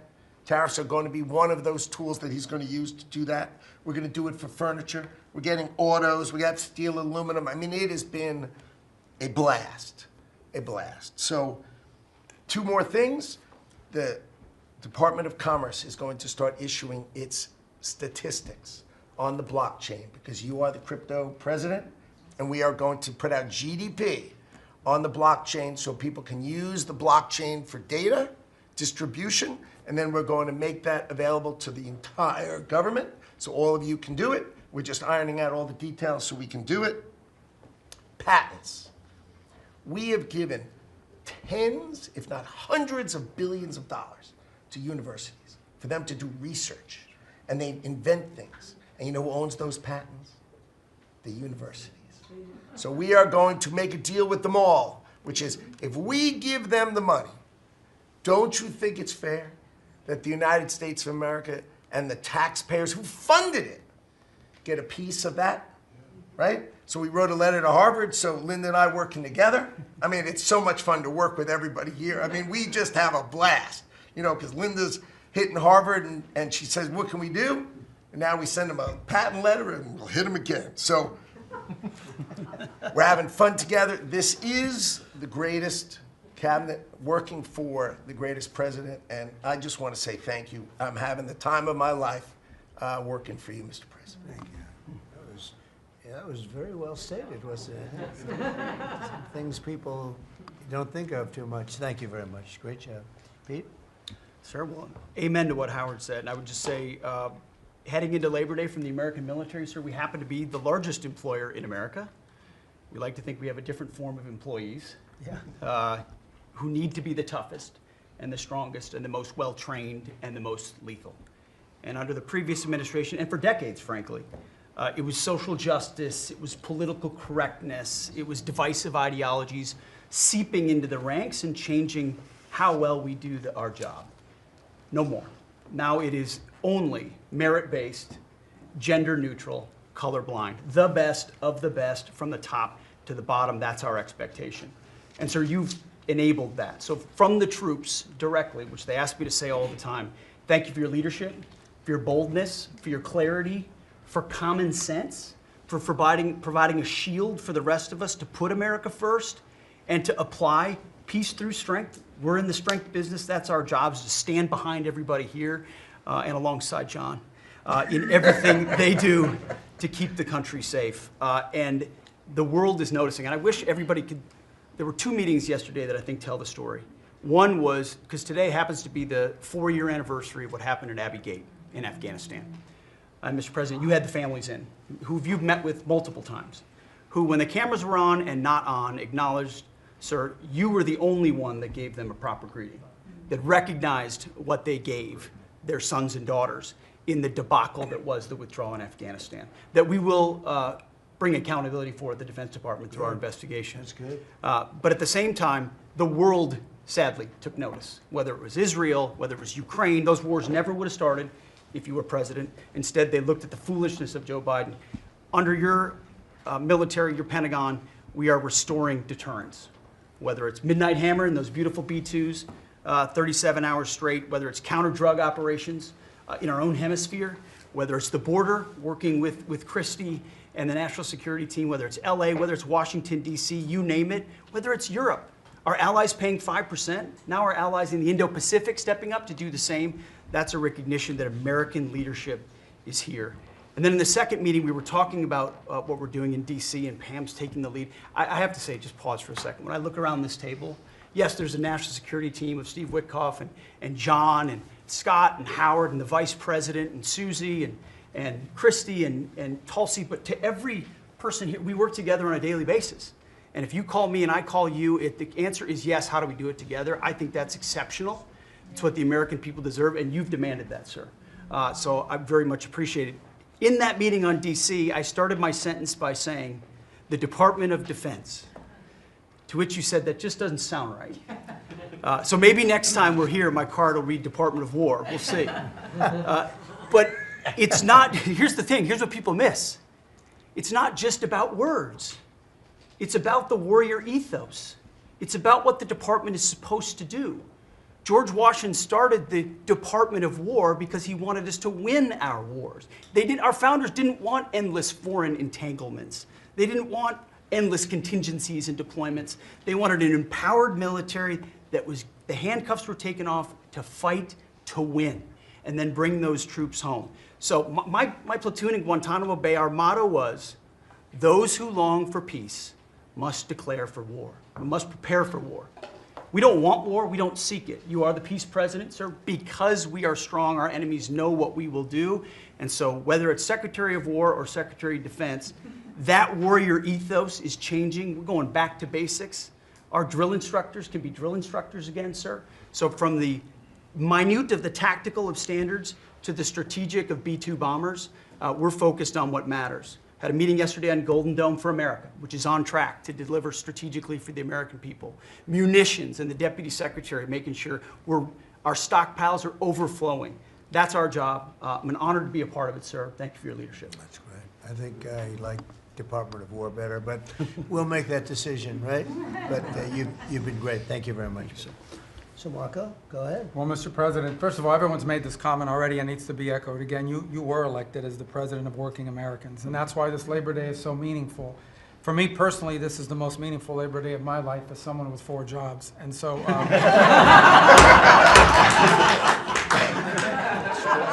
it's true. And but on the point of, you made it very clear from the outset, even in foreign policy, everything we did has to be pro-American. It has to make America stronger or safer or more prosperous. And there's just a few things I want to touch to because it involves your team under your leadership making it happen. The first is, for the first time in the modern era, we are truly on offense against organized cartels that are pumping poison, killer poison, into our cities. And that's a team effort.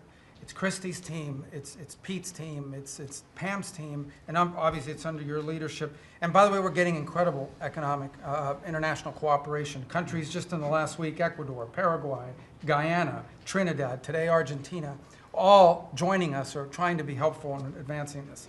And this just, one thing is we're going to stop drugs from coming in and we're having record seizures, but another thing is to build an international coalition against the scourge on the international stage. The second is mass migration, illegal mass migration, which is dangerous for the country but harmful for American workers. What's happening on the border is essential, but it's not just what's happening on the border. And again, Christy and her team have been essential in this. We have countries all over the world that are actually helping us, whether it's through safe third country agreements, whether through it's stopping the migration flow from coming here in the first place. Incredible international cooperation. You've redefined our border. It's no longer just our physical border. We are doing things ahead of time to prevent this from happening and getting cooperations from countries that we've never seen before. And last, I would say, and Steve touched upon this, who, by the way, is doing a phenomenal job. Steve is both a great negotiator and he's also a nice guy, which are 2 tough things to pull off together. But it's incredible. But we both work for the peacemaker in chief. Think about it, how fortunate we are as Americans to have a president who's made peace a priority. And just since the last time we've met, there was a war going on in Cambodia and Thailand. Between Cambodia and Thailand. The president just picks up the phone and tells them to stop fighting, and within 72 hours, the fighting had stopped. There's no other leader in the world that could have done it. And the fact that you were willing to spend time to do that and to make it happen is, of course, essential. And then the war that didn't happen because of Azerbaijan and Armenia coming here to sign that peace deal, which is historic in so many countries. You know how many countries said, "I think it's never going to happen, it isn't possible," and it occurred, Mr. President, because of your leadership. And then on a point of personal privilege, I wasn't even going to raise it. I haven't even talked to you about this. It's a little controversial, but I think I need to bring it up at this time of year. This thing about people getting married on Saturdays during college football season is a scourge, Mr. President. It's dividing families. And I don't know if we can have an executive order on this. It's insane. But it's really difficult. There's 7 other months of the year that people can get married, so I just wanted to say that because it's very, very difficult. Thank you. Fantastic. Thank you very much. Doug, please. Well, Mr. President, you've heard from around the table how people are grateful to have an opportunity to be part of this team, have an opportunity to work for you, and have an opportunity to serve the American people. And I would say as we head into this Labor Day, the thing that really differentiates you and your leadership and everybody around this table is one word, and that's respect. Because this is a group of people that respect our farmers and ranchers. We respect the people that are in law enforcement. That's a huge change. Respecting the people that are in uniform, respecting our veterans, respecting our shrimp fishermen. I mean, whoever it is in this country, people that are building our roads. This whole group embodies that sense of respect. And when we start with that, then who benefits? We come up with policies that help those people. And what have you done? You've led an opportunity for us to have the lower taxes, way lower deregulation, record amounts of investment that's coming into this country. We're going to be seeing lower interest rates. All of those things coming together is a gift to the working people. The policies are lifting everybody up. There's 140 million Americans that get up and go every day and drive to work. They commute.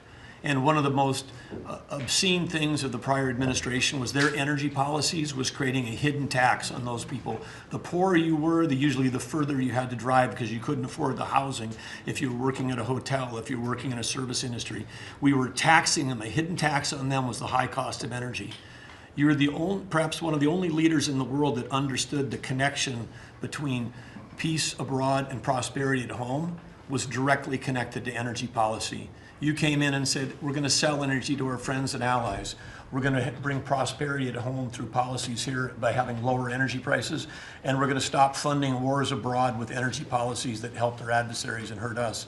You said we're going to sell energy to our friends and allies. And with the work that Jameson and Howard and Scott and everyone has done on these trade deals, we're going to have an opportunity to have a renaissance in American energy, selling energy to the world, which is going to help bring peace abroad. But the real key thing, in closing, I want to say is two things. One has to do with the U.S. Park Police. That's the group here in Washington, D.C. They're the oldest uniform law enforcement group in the nation. You coming out and visiting with them in person before they went out on the surge.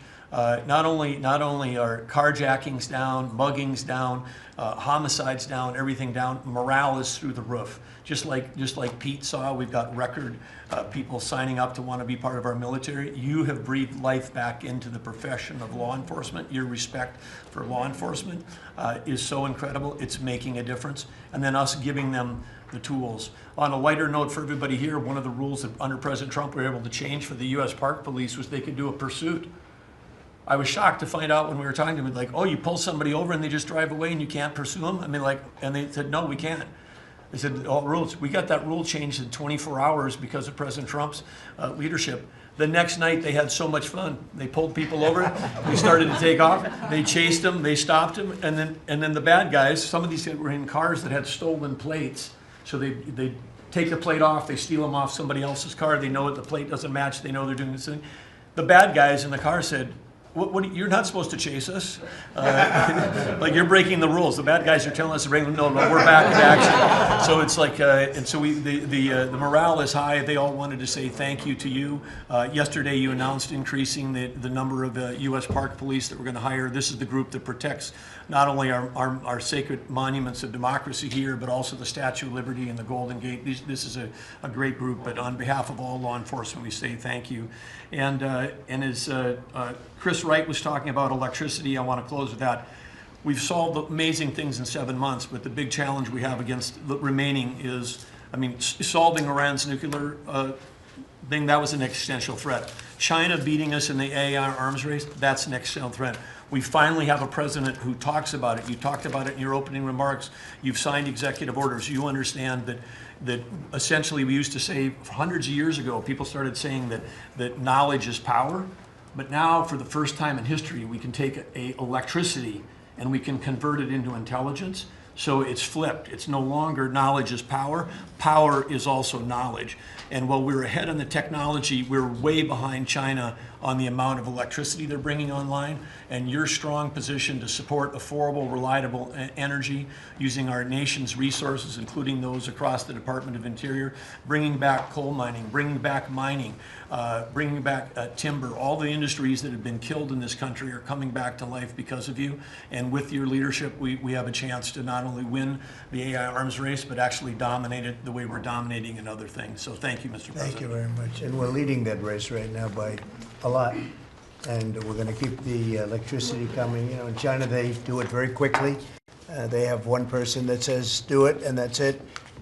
But essentially, we have one person that says, do it. And we've given that order, and the job they've done has been amazing. And I want to thank again, Lee, what you're doing in that regard is so important. And the rapidity, just as fast as them, because it's a question of a week versus a day, and that's not going to make the difference. But you've done fantastically, and Doug and Chris, amazing job. So we've done this for a little while now. I don't think you've ever seen anything like it, and you know, I think Sean was right. These guys that are holding these up, if you ever try holding your hand out for 2 hours, that's a long time. These are pretty strong characters. You've been doing that a long time, I guess. Congratulations. Are you getting tired? Are you getting tired? I'm looking at these guys. They look like they have no problem. It's amazing, actually. It's I think they would have beaten you guys in the test. So I want to thank you. If you want, you know, it's been a long time. If you want, we could go in and we can call it a day. And feel free then to ask some of the questions here. Look, I believe in very open, you know, we want to be open, above board. We want to be honest with the media. I wish the media was totally honest with us, but I think they're getting better, to be honest with you. And so we'll see. But if you want to take a few questions, you really On a serious note, when it comes to Fed Governor Lisa Cook, her lawyer has said that they're going to be filing a lawsuit challenging this legal action. What is your response? Are you prepared for a legal fight? And then a little bit more. Oh, sure. Always. You always have legal fights. Look, I had a legal fight that went on for years with crooked people, with very horrible people, people that have been found out now between John Ratcliffe and Tulsi and Pam. And I mean, the things that we found out, of course, it's a very, very sad group of people. But no, she seems to have had an infraction, and she can't have an infraction, and especially that infraction, because she's in charge of, if you think about it, mortgages, and we need people that are 100% above board, and it doesn't seem like she was. Yeah, Mr. President, first, I would love to ask you a serious question, but I have to tell you the biggest pop culture news of the year broke while we were in this cabinet meeting. Travis Kelce and Taylor Swift are engaged, and the world wants your reaction, sir. Well, I wish him a lot of luck. Oh. No, I think he's a great player. I think he's a great guy, and I think that she's a terrific person. So I wish them a lot of luck. On a serious note, Mr. President, in May, Secretary Rubio said that they were aggressively removing visas of Chinese students. Yesterday, you said you wanted to allow 600,000 Chinese students to study in the United States. Could you and the Secretary clarify what is the policy on Chinese students in the United States of America? Well, we think we're getting along very well with China. And I'm getting along very well with President Xi. I think it's very insulting to say students can't come here, because they'll go out and they'll start building schools and they'll be able to survive it. But I like that their students come here. I like that other countries' students come here. And you know what would happen if they didn't? Our college system would go to hell very quickly. You'd have, and it wouldn't be the top colleges. It would be colleges that struggle on the bottom. And you take out 300,000 or 600,000 students out of the system. I like having, and I told this to President Xi, that we're honored to have their students here. Now, with that, we check and we're careful and we see who's there, and Marco wants that. We spoke, we're in the same position. But we have a tremendous college system, the best in the world, nobody even close. That's why China sends them here. And you can call it an industry if you want, but you're talking about millions of people. And I'm honored to have the students from China come here. And we're just getting along very well with China. And it's a different relationship than we had for years, where they took hundreds of billions of dollars, just sucked it right out of our country. They respect us again. I respect them. The relationship is very good. I think it's important that these are two very major powers, nuclear powers at that, but two very important powers. You know, when I get along with Putin, when I get along with President Xi, when I get along with these people, that's a good thing, not a bad thing. We're tough and we're smart and we're strong. We get along. It's a lot better than not getting along. You had somebody in here before. The war should have never started with Ukraine and Russia. It would have never started. And Putin said that himself. President Putin said that himself. So we want to see college students come in from countries. There are some countries that we can't necessarily say that. These are places that have ideologies that we can't live with. So there are some areas, some countries that we can't say that. But we're honored to have the students come here. Please. Yeah, please. Yesterday you said that within 2 to 3 weeks we have a pretty good conclusive end to the war in Gaza. What did you mean by that? And could you tell us? On what? In the war in Gaza. You said What about it? You said in 2 to 3 weeks we would have a conclusive end. Pretty good conclusive. There's no conclusive. It's been going on for a long time. You're talking about, I guess if you really add it up, Steve, you're talking about thousands of years, okay? It's been going on there's nothing conclusive, but hopefully we're going to have things solved very quickly with regard to Gaza and also with regard to Ukraine and Russia. Mr.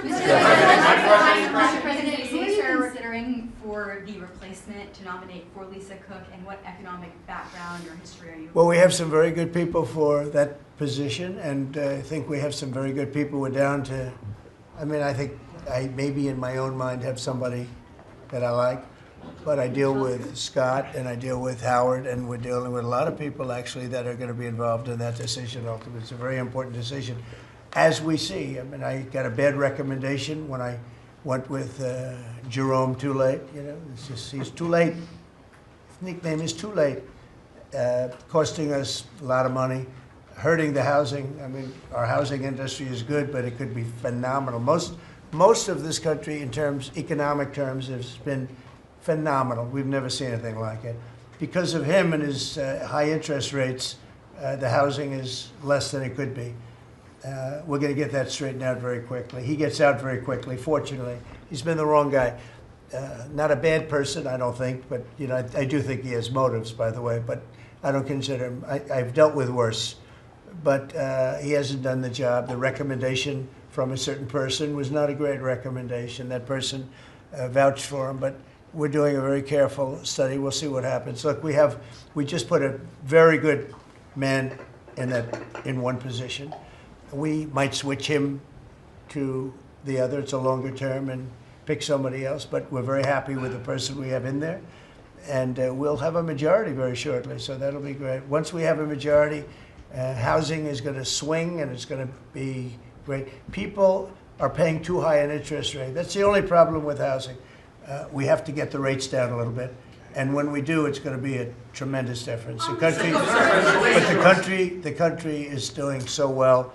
It sort of blows through the fact that we have a man who's too late and not doing a very good job. Please, in blue. Mr. President, regarding crime in D.C., something that might help especially ladies is being able to carry. I know you've talked about reciprocal carry. Would you like for that to apply here in Washington, D.C.? When you say carry, I assume you're talking about carry what we're talking Concealed about, right? or, yeah. In other words, carry a gun. Is that right? Would you like to carry a gun? I would like to, yes, sir. You'd feel a hell of a lot better, right? I absolutely would. I agree with you 100%, okay? Okay, great. But I'll tell you, within another couple of weeks, it's hard to believe what's been accomplished in 12 days, but within another couple of weeks, you won't have to carry. You're not going to have to carry. You're going to be safe. People are safe now. The turn has gone fast. I knew it was going to go fast, but this turn has gone really fast. And within a month or two, this is going to be one of the safest places in the country. I have no doubt about it. And we'll do an extension. We'll work with Congress, or I could declare an emergency, but I don't think that's going to be necessary. We'll work with Congress. We're going to be working with Congress. I spoke with our great speaker, and I will be speaking to John Thune, and we're getting tremendous support from Congress, especially maybe here. Everybody wants to see our capital be great. You could say be great again. You know, it's such a beautiful place, but if you have crime, nothing looks beautiful. So, but you won't need to carry a gun, but if you do, Well, I would like it's to gonna be have your the choice. option, just in case. Well, a lot of Sir, people feel that. Also in other blue cities, you've got Karen Bass in Los Angeles, Brandon Johnson in Chicago. It seems to be very popular here, the fact that people can walk around, go to restaurants, shop, not Yeah. have to worry about their safety. If blue city mayors oppose those efforts in their cities, do you anticipate that Democrat voters are going to take it out on them at the I ballot? think so. I think that crime is going to be a big thing. And we are the party, the Republicans are the party that wants to stop crime. We're against crime. The Democrats like crime. I don't know why. I mean, we talk about common sense. I think I got elected on talking about common sense. The border, we have to have a wall. We don't want transgender for everybody. We don't, as I said before, we don't want to have men playing in women's sports. I mean, you see the difference, weightlifting. Take a look at weightlifting. Take a look at long distance running where a runner came in 5 hours and 14 minutes ahead of another runner, both champions. One male, one female. It's not fair. It's demeaning to women. It's so bad. But they have another one, and I think this is the beauty of them all, crime. They're against crime prevention. You can't do that. You can't do that. And I think to myself, I say, is there some game? You know, they're smart people. Is there anybody that could cheat like that in elections is smart, okay? And there's never been in history anybody that could cheat like that. They're smart. They're brilliant in many ways. I say, is there some trick to this? When they say, Trump is in Washington, D.C., stopping crime. He's a dictator. And people are being mugged like your brilliant associate here. I don't know how you're alive. I mean, based on that story, you got very lucky. He didn't just go, all he had to do is this, right? And, you know, it's pretty amazing. So we have something. I think we have two things. I think what Bobby was talking about with respect to drug prices is unbeatable. Nobody else could have done it but us. And I think that I think crime will be the big subject of the midterms and will be the big subject of the next election. Think of it. They are, instead of saying, Trump's right about crime, it's really bad in Chicago. You have a guy in Illinois, the governor of Illinois, saying that crime has been much better in Chicago recently, and Trump is a dictator. And most people say, if you call him a dictator, if he stops crime, he can be whatever he wants. I'm not a dictator, by the way, but he can be whatever he wants. I think it's going to be a big subject for the midterms, and I think the Republicans are going to do really well. They called it a trap. This Democrat consultant, they said, he's put him in a trap again, because these are all traps. You know, 80-20, but they're not 80-20. They're almost 100-0, all these issues. But I would say that crime is stronger than men playing in women's sports. I think it's stronger than transgender for everybody. You know, it's transgender for everybody, according to them. It's stronger, of course, this is the cause of it, open borders. Open borders gave us a lot of this crime. So, you know, so they're sort of on an equal footing, I guess. But crime is going to be a very big subject. And you know what he should do if he was smart? Illinois or New York, if they want, or Gavin Newsom, they should call me and they should say, you know, we've got a problem. You know, we could solve with this team, different players, but work the same way, because you'd leave them here. You don't want to take them out and let it go to hell. Everybody's so happy and I bet you walked over here today and you had no fear. Nobody has any fear anymore for the last 12 days. But it would be so smart. Gavin Newsom called me up, say, you know what, we have a big problem. We have the Olympics coming up. We want to do well. We have tremendous problems on crime and other things, and would love some help. Chicago in particular, maybe right now. I mean, it's a disaster. It's a disaster. We could solve their problem in, it's bigger than this, let's say 2 months, okay? Working with their police. I know their police very well. I have a big project in Chicago. I was so proud of it. It's the best site in Chicago. I got it. Nobody else got it. I was happy as hell. That was when I was a real estate guy, and I got it. The Sun Times site, they call it. And I built the building. It's a great building. And I'm so embarrassed when I see the kind of crime stats coming out there. So embarrassed.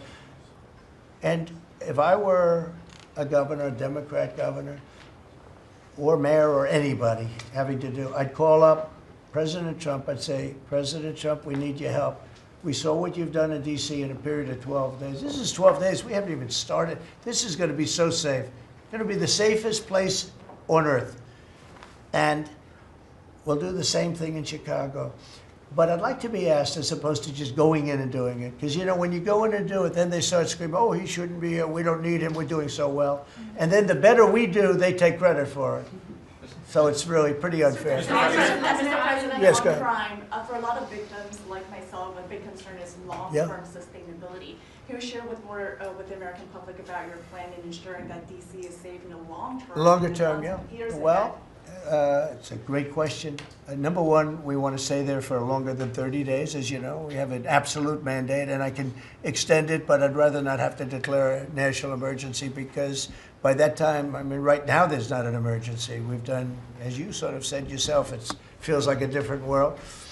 We've got under arrest and prosecution, and we've thrown out, taken some, and we're in the process of taking hundreds out of our country that shouldn't be here. And these are hardcore professional criminals. They were born to be criminals, in my opinion, but they're seriously bad people. Murderers, drug dealers, you know them all. You see them all as you walk beautifully to work, and every once in a while somebody puts a gun to your head, because that's what happened in your case. We're getting a lot of them out of the country. We're putting a lot of them in prison because we're afraid to bring them out of the country. They could come back. You know, as good as we're doing, they could come back. We don't want them back. And that's going to solve a lot of it. We also think there should be a presence here for long enough. We should also work with our police department because you have very good police here, very good. We're working very well with them, by the way. And we have to work together for a while. We have some people that are very tough and very strong working with the police. They're going to be able to handle it. And you know what? If it gets a little bit bad, a little bit, just a little bit, I'll bring them back in and we'll straighten it out and we'll make it perfect. You're going to be so safe in the city. And you're going to have the city beautified. We're going to be giving out, we're working with Clark, as you know, construction. They're the biggest. They're working with me also. We're building a beautiful ballroom for the White House. They've been after it for 150 years, employs a lot of people. It's going to be as beautiful a ballroom as has ever been built. And Clark is the big builder in this city. They've done, I guess, a majority of the good work, the big work. And we're working with them on the beautification, the fixing up of the roads, the fixing up of the medians, between the roads, so cars don't wrap into each other. They wrap into, I have one piece sitting on the ground for weeks. This was a year ago when I had to come in, unfortunately, for fake court cases. And I looked at the condition. We have it fixed up a lot right now. You know, the tents are removed and a lot of things have taken place. But I'd come into this city and I'd say, boy, does it look bad. The filth on the roads, the medians were broken and always laying down and nobody would fix them and all of that. Well, we're going to have new medians. We're going to have a nice topping put on the road. We're not going to rip the roads apart and start a construction project that lasts for 2.5 years as they rebuild the road, which they don't have to do. And we're going to have this place so beautiful. That's going to be a part of it. Now, the biggest part is crime, but it's also a part, you know, when you see a dirty city, it's like I told, I don't know, it became the #1 thing viral. I said my father, he's a smart guy, he's a great guy, he's a loving, wonderful father, but he could be a little on the tough side. He told me that, son, when you walk into a restaurant and you see a dirty, filthy door going into the restaurant, don't go there because the kitchen's dirty also. When they see a dirty capital, the rest of the world, they lose a lot of respect for our country. This capital is going to be so beautiful. We're going to have new poles, new lights, new fences. It's stuff that, when you add it up, it's money, but it's peanuts compared to what we're talking about. And we're also going to have great safety. Mr. President, I wanted to ask you on crime and also a question on foreign policy that maybe other officials can weigh in too. And on crime, Iris shared her story, and you mentioned, you know, people going. That was a terrible story. Because I'm just amazed she's here. When the gun is, Pam, when the gun is put to the head, did they ever capture these people, by the way? I kept calling, but I haven't heard back about this guy. It'd be really great if you could maybe give the information. She's very good at capturing people, you know? She's very good. If you could give that information to Pam would be great. Would you do that? Yes, will do. Wouldn't, you'd love to see them. I would assume you'd like to see them captured. For sure. You can't, you just Been can't. waiting for years. Yeah, take a good look at that. So, Go ahead, so go ahead. Just a few weeks ago, I was out to dinner with my husband, and we're taking the metro back, and then we get attacked on the metro. They're throwing things, some teenagers, they're throwing liquid at us. Oh, they're throwing things. They throw, how about where they chop down the granite curbs and the concrete curbs, but the granite curbs so expensive. Those granite curbs, nobody uses them because they're so expensive. And you see a guy chopping them and handing out big chunks of them like a brick because they couldn't get in because people were stopping them from walking out. A little bit unusual when you're walking with a bag of bricks. Generally speaking, Sean, that's not a good sign, right? That's not a good sign. But they now come in with hammers. They can disguise a hammer, and they start pounding the concrete and the granite, and they hand out chunks. And those people take those chunks and start throwing them at cops, or they stand on the top of bridges and they drop them down into the windshield of your car, and you get killed running into a light pole. It's those days are over. I wanted to ask you, Governor Hochul, Kathy Hochul said that she spoke to you on the phone, and you said you might send National Guard troops to New York. You mentioned that. So will you? I'd love to do it if she'd like. I get along with Kathy. If she'd like to do that, I would do it. See, look, New York has difficulty like other, and I don't want to make this I want to make this like friendly, but the places we're talking about happen to be virtually all Democrat run. Now, take a look at your 25 places that are most troubled. Everyone, except maybe one, and it's way back in number 24 or 25, but essentially 25 out of 25 are run by Democrats, and cashless bail was a disaster. When they did that, and I believe it was instituted first in New York, but when they did cashless bail, that was a tragedy for this, because that's when it really started getting bad. When somebody kills somebody, you don't say you can come out, you don't have to put up anything. You put that person in jail and you find out whether or not it's true, but you don't give cashless bail with a promise to come back in a couple of months, we'll start talking to you. Because they go out and they kill other people, and you can't do that. The cashless bail has been, it's just a woke thing. It's got to stop. You see that, Christy, better than anybody. It's got to stop. It causes unbelievable, and we're doing that. We're stopping it in D.C. I would love to have the governor of Illinois call me and say, look, we have a problem in Chicago. We will stop that problem in Chicago in 2 months, maybe less, 2 months. We'll stop it. These are tough cookies we have working for us. These are tough cookies. These are not politically correct soldiers that I won't go into definitions of what that means, but these are not politically correct soldiers. These are rough guys. I watched it last night. I see it. I saw them the other day when we went down and we spent some time together with them. These are tough cookies. These are not people that you're going to laugh at and spit in their face and they're not going to do anything about it. And these people, they're afraid. These gang members who are bad people too. These are bad. These are just bad people. Ours are bad, but they're bad in a good sense, right? You don't understand that, Scott? And we can solve Chicago in 2 months. Now, then, as per your statement before, we have to keep it going, and we'll be able to keep it going.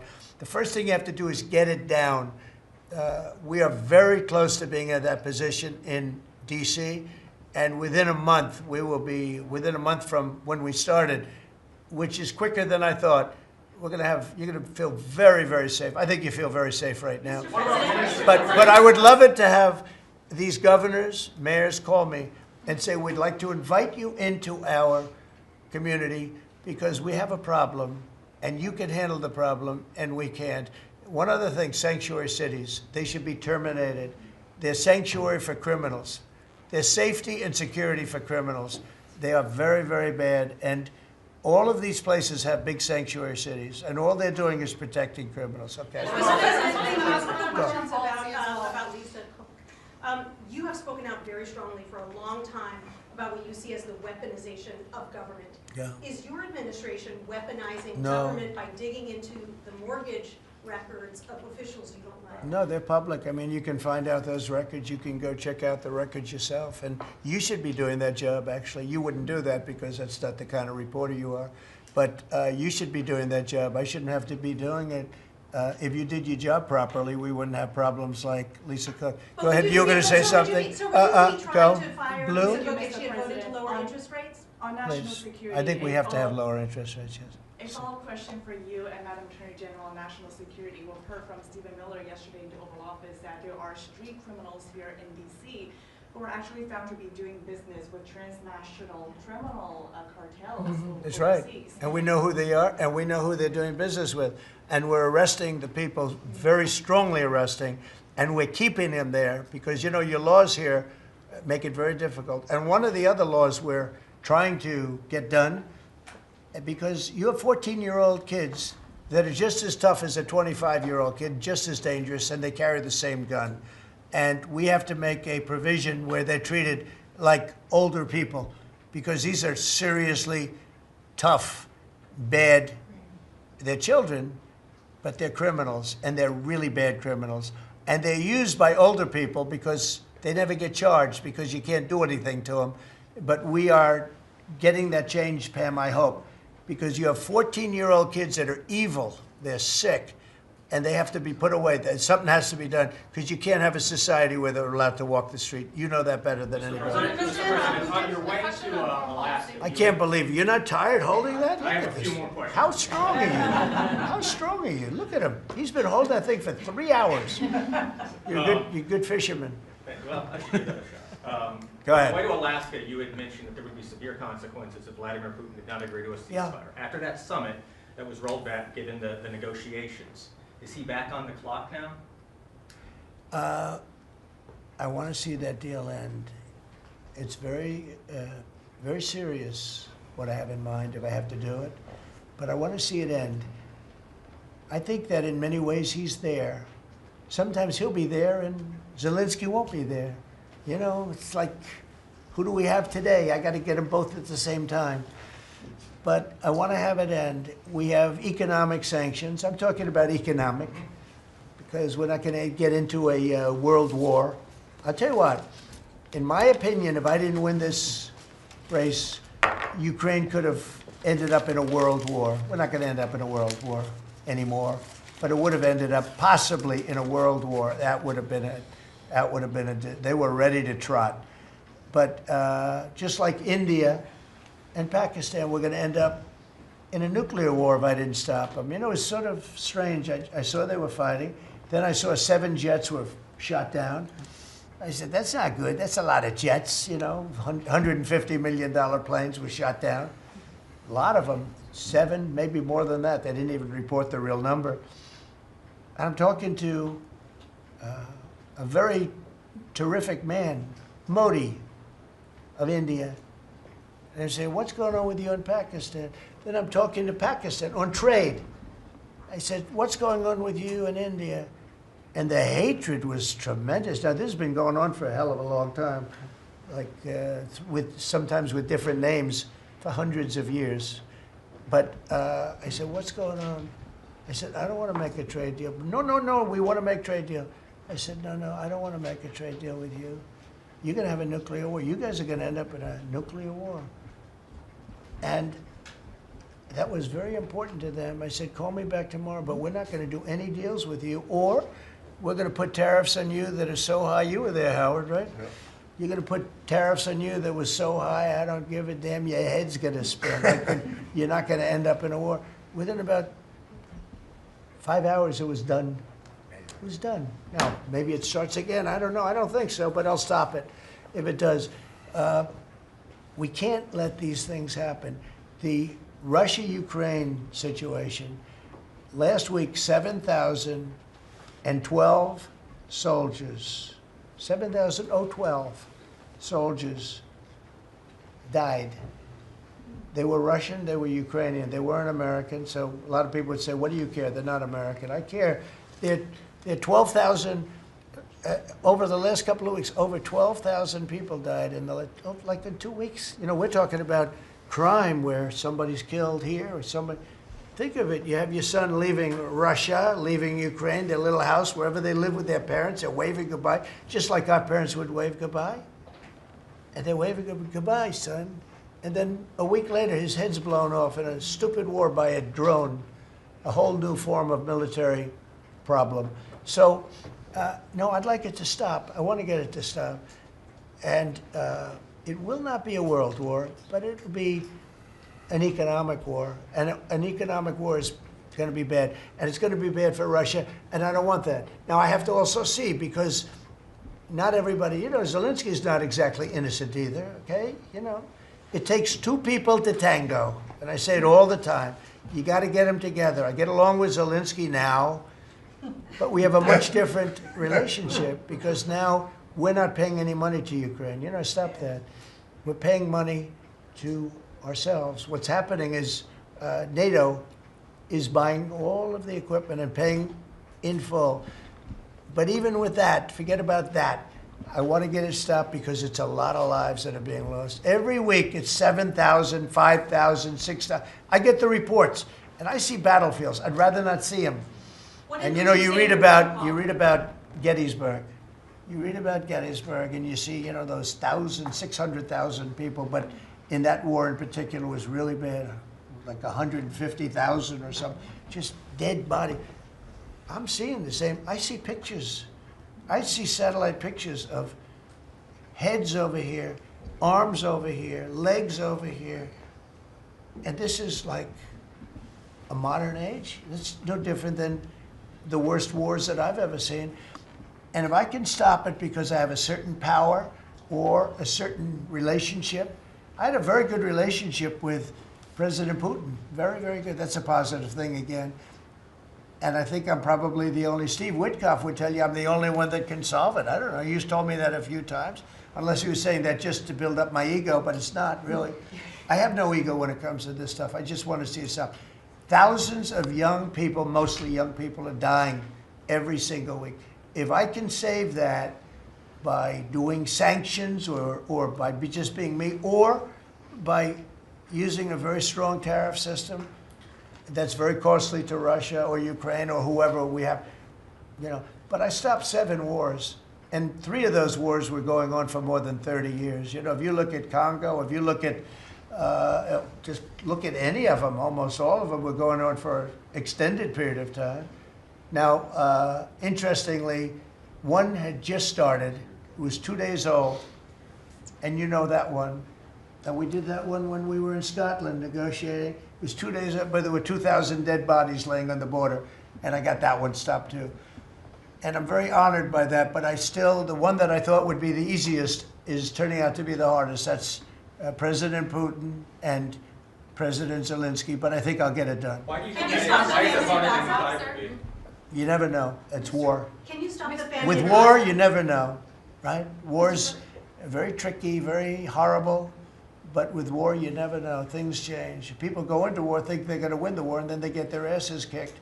And they lose their country, and they lose millions of lives. Nobody goes into a war thinking they're going to lose. They go in. I'm sure that Ukraine thought they were going to win. It's going to be, you know, we're going to win. You're going to beat somebody that's 15 times your size. Biden shouldn't have let that happen.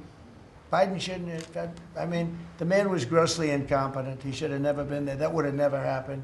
But you don't go into a war that's 15 times your size. Say it. The Fed just put out a statement saying that Lisa Cook has indicated through a personal attorney that she'll promptly challenge this action in court, seek a judicial decision that would confirm her ability to continue.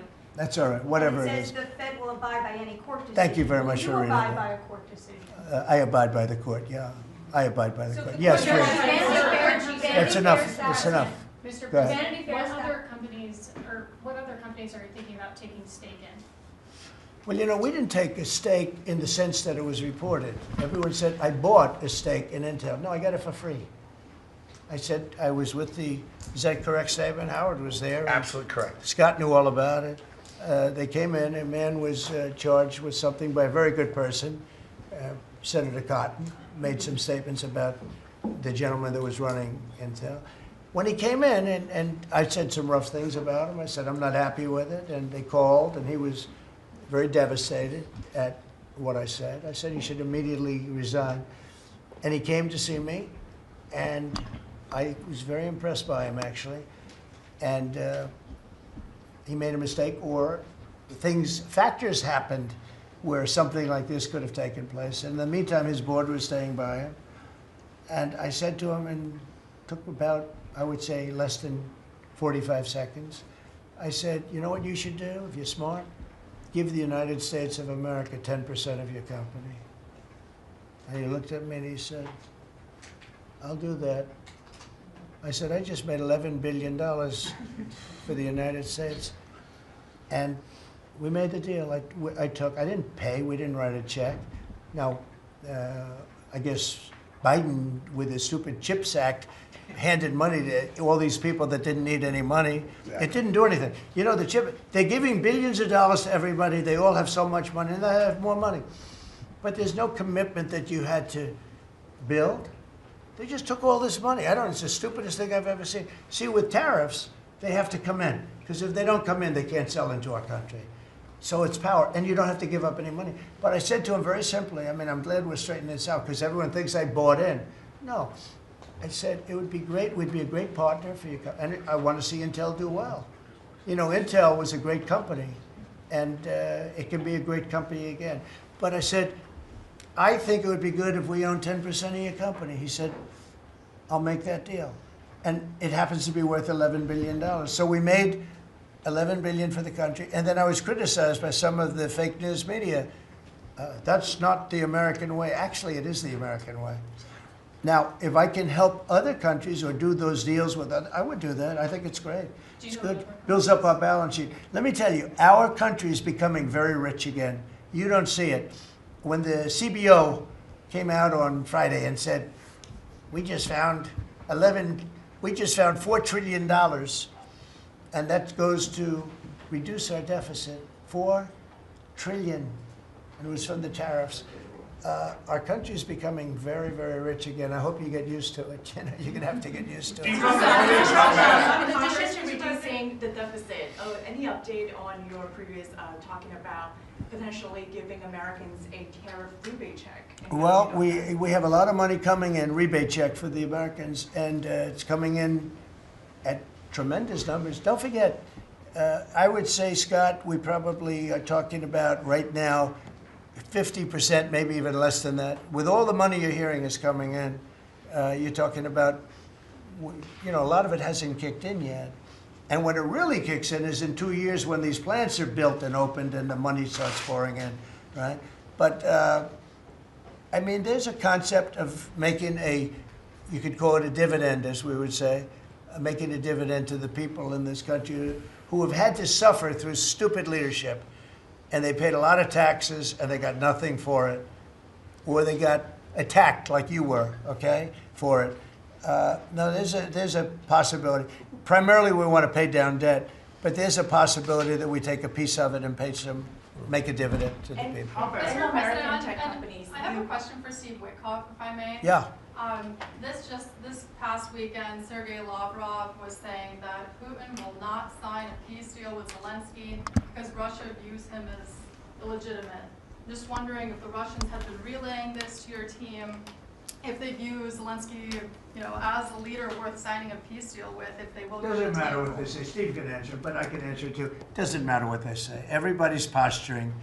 It's all bullshit, okay? Everybody's posturing. Steve, do you have a different answer? I agree with you, sir. In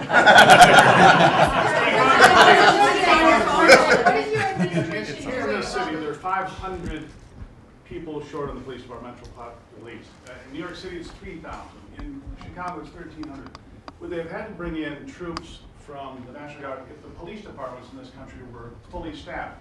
Defund the police. How bad did that turn out for America? It's an interesting question. I was surprised when I heard how many police were here.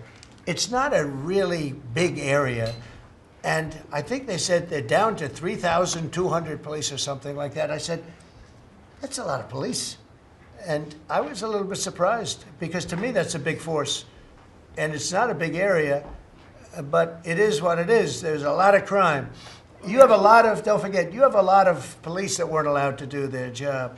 When I came in, as you remember, we made tremendous strides in a little conflict that we had going at the time, because I allowed our military to make the decision. I said, you can make any decision you want. I gave it to the colonels in the field. I gave it to the captains in the field. You remember that, where everything went through Biden, meaning one of the people, and everything went through Obama before him. Everything went through. They had to make the decision as to whether or not to attack the Taliban. So they'd find 30 people together, they'd call up Washington, and they'd go to a political hack who knew nothing about it. My first night, I got that same call. Like, they called me, and they said, we have a, I got a call at 3 o'clock in the morning because I listened to their system, and they were calling me, and they were asking me whether or not they could attack a group of people having to do with you-know-what war I'm talking about. And I said, I know nothing about this. Wait a minute. And then I said, who is he? Let me speak to the people calling. They're calling from Afghanistan. And I said, let me speak to the people. I want to speak to them. And it was a colonel. I said, where'd you go to school, Colonel? I went to West Point, sir. Were you a good student? I was, sir. I was a very good student.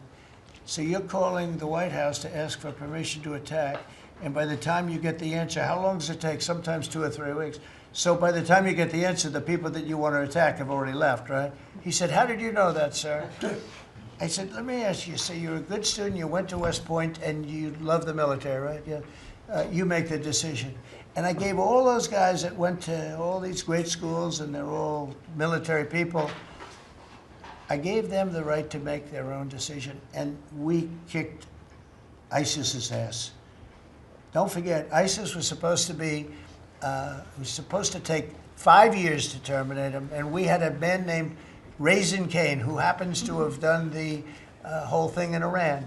He's a great general, and he's a wonderful guy too, believe it or not, but he's a great soldier.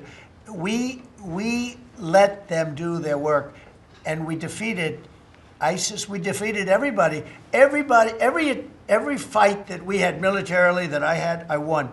And I let these great soldiers do some make a mistake, I guess. But like this colonel, I'll never forget it. Where did you go to school? I went to West Point, sir. I did ask him a question. I like good students as opposed to bad students. He said, I was a good student, sir. And I said, you do what's necessary. And, you know, I don't want to sound overly vicious, but he wiped out the entire group of very bad people that want to kill us. So you have to let them do their job. In Washington, they're not allowed to do their job, okay? They're not allowed. You have great police. You have great police, but they're not allowed. Hello. Go ahead. On Congress, Mr. President, would you be open to a year-long continuing resolution?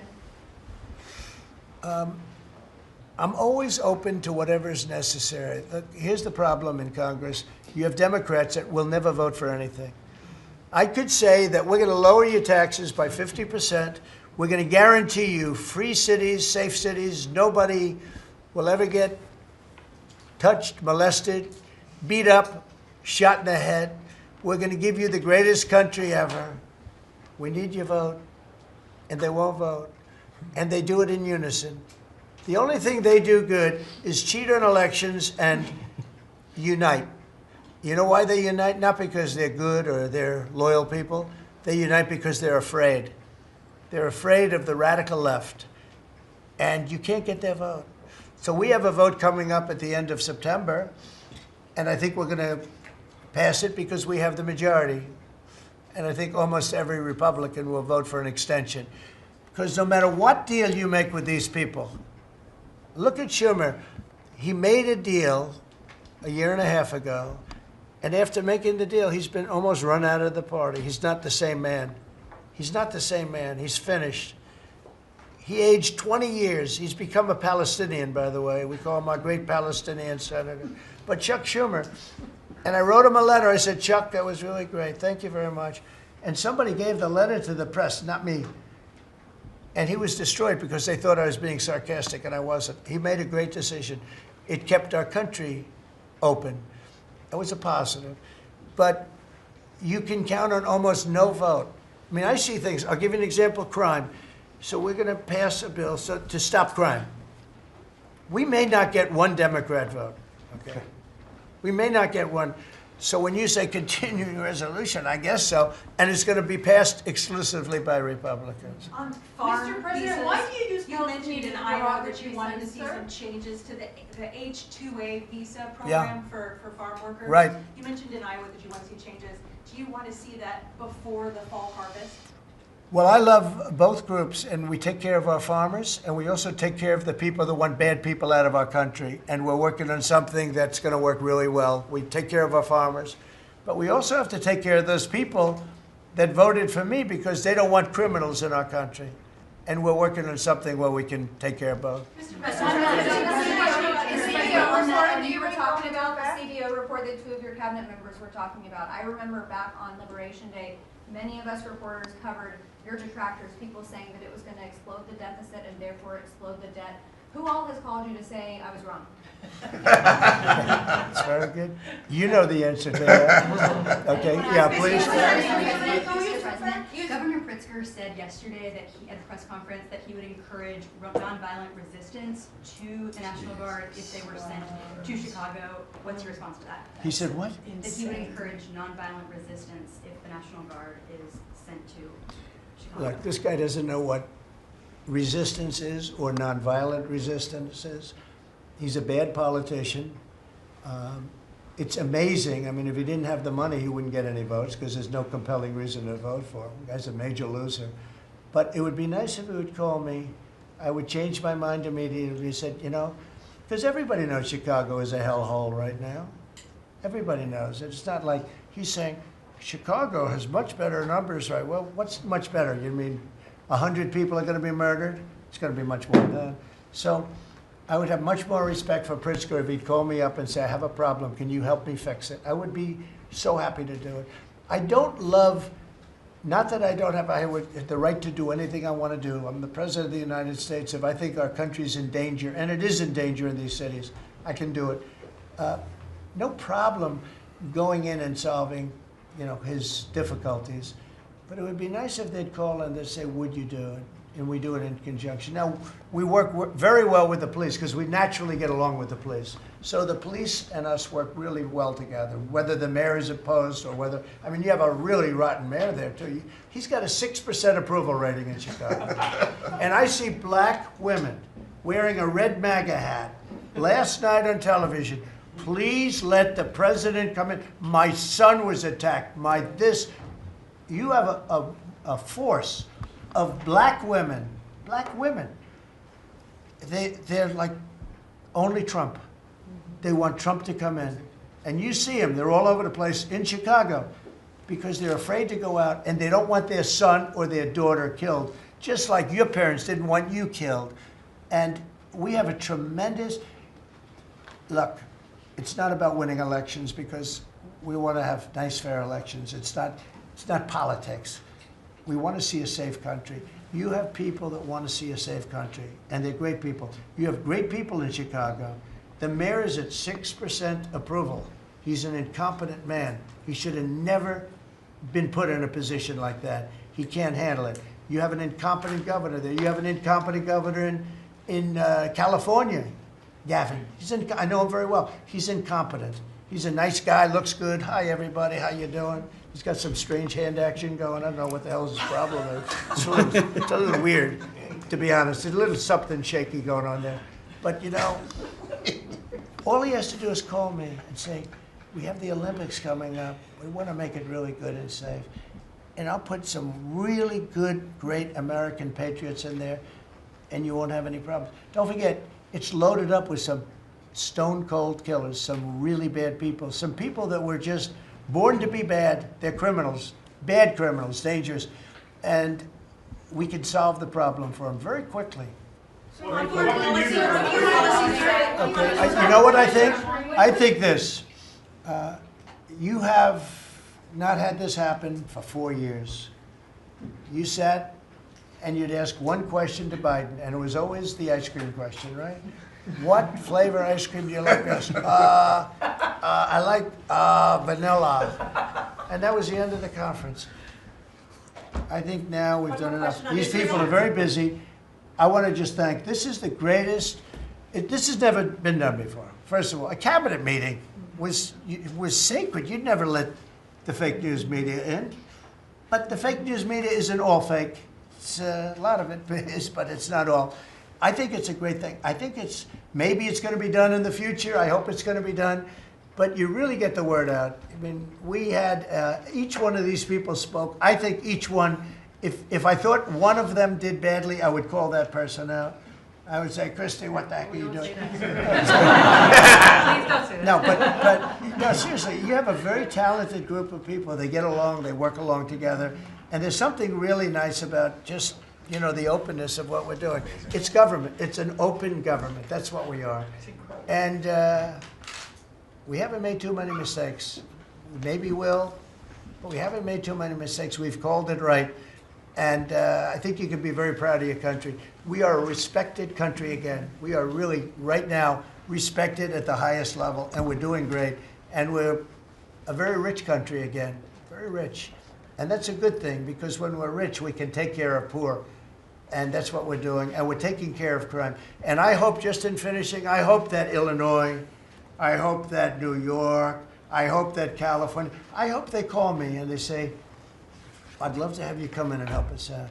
I will be a totally different person with them. I will respect them for doing it. Thank you all very much. Thank you, everybody.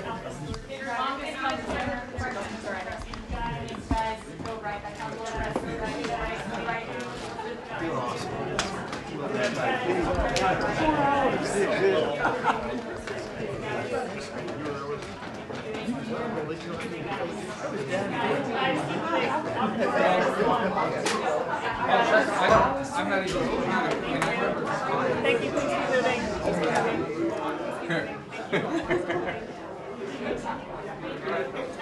Thank you. Yeah.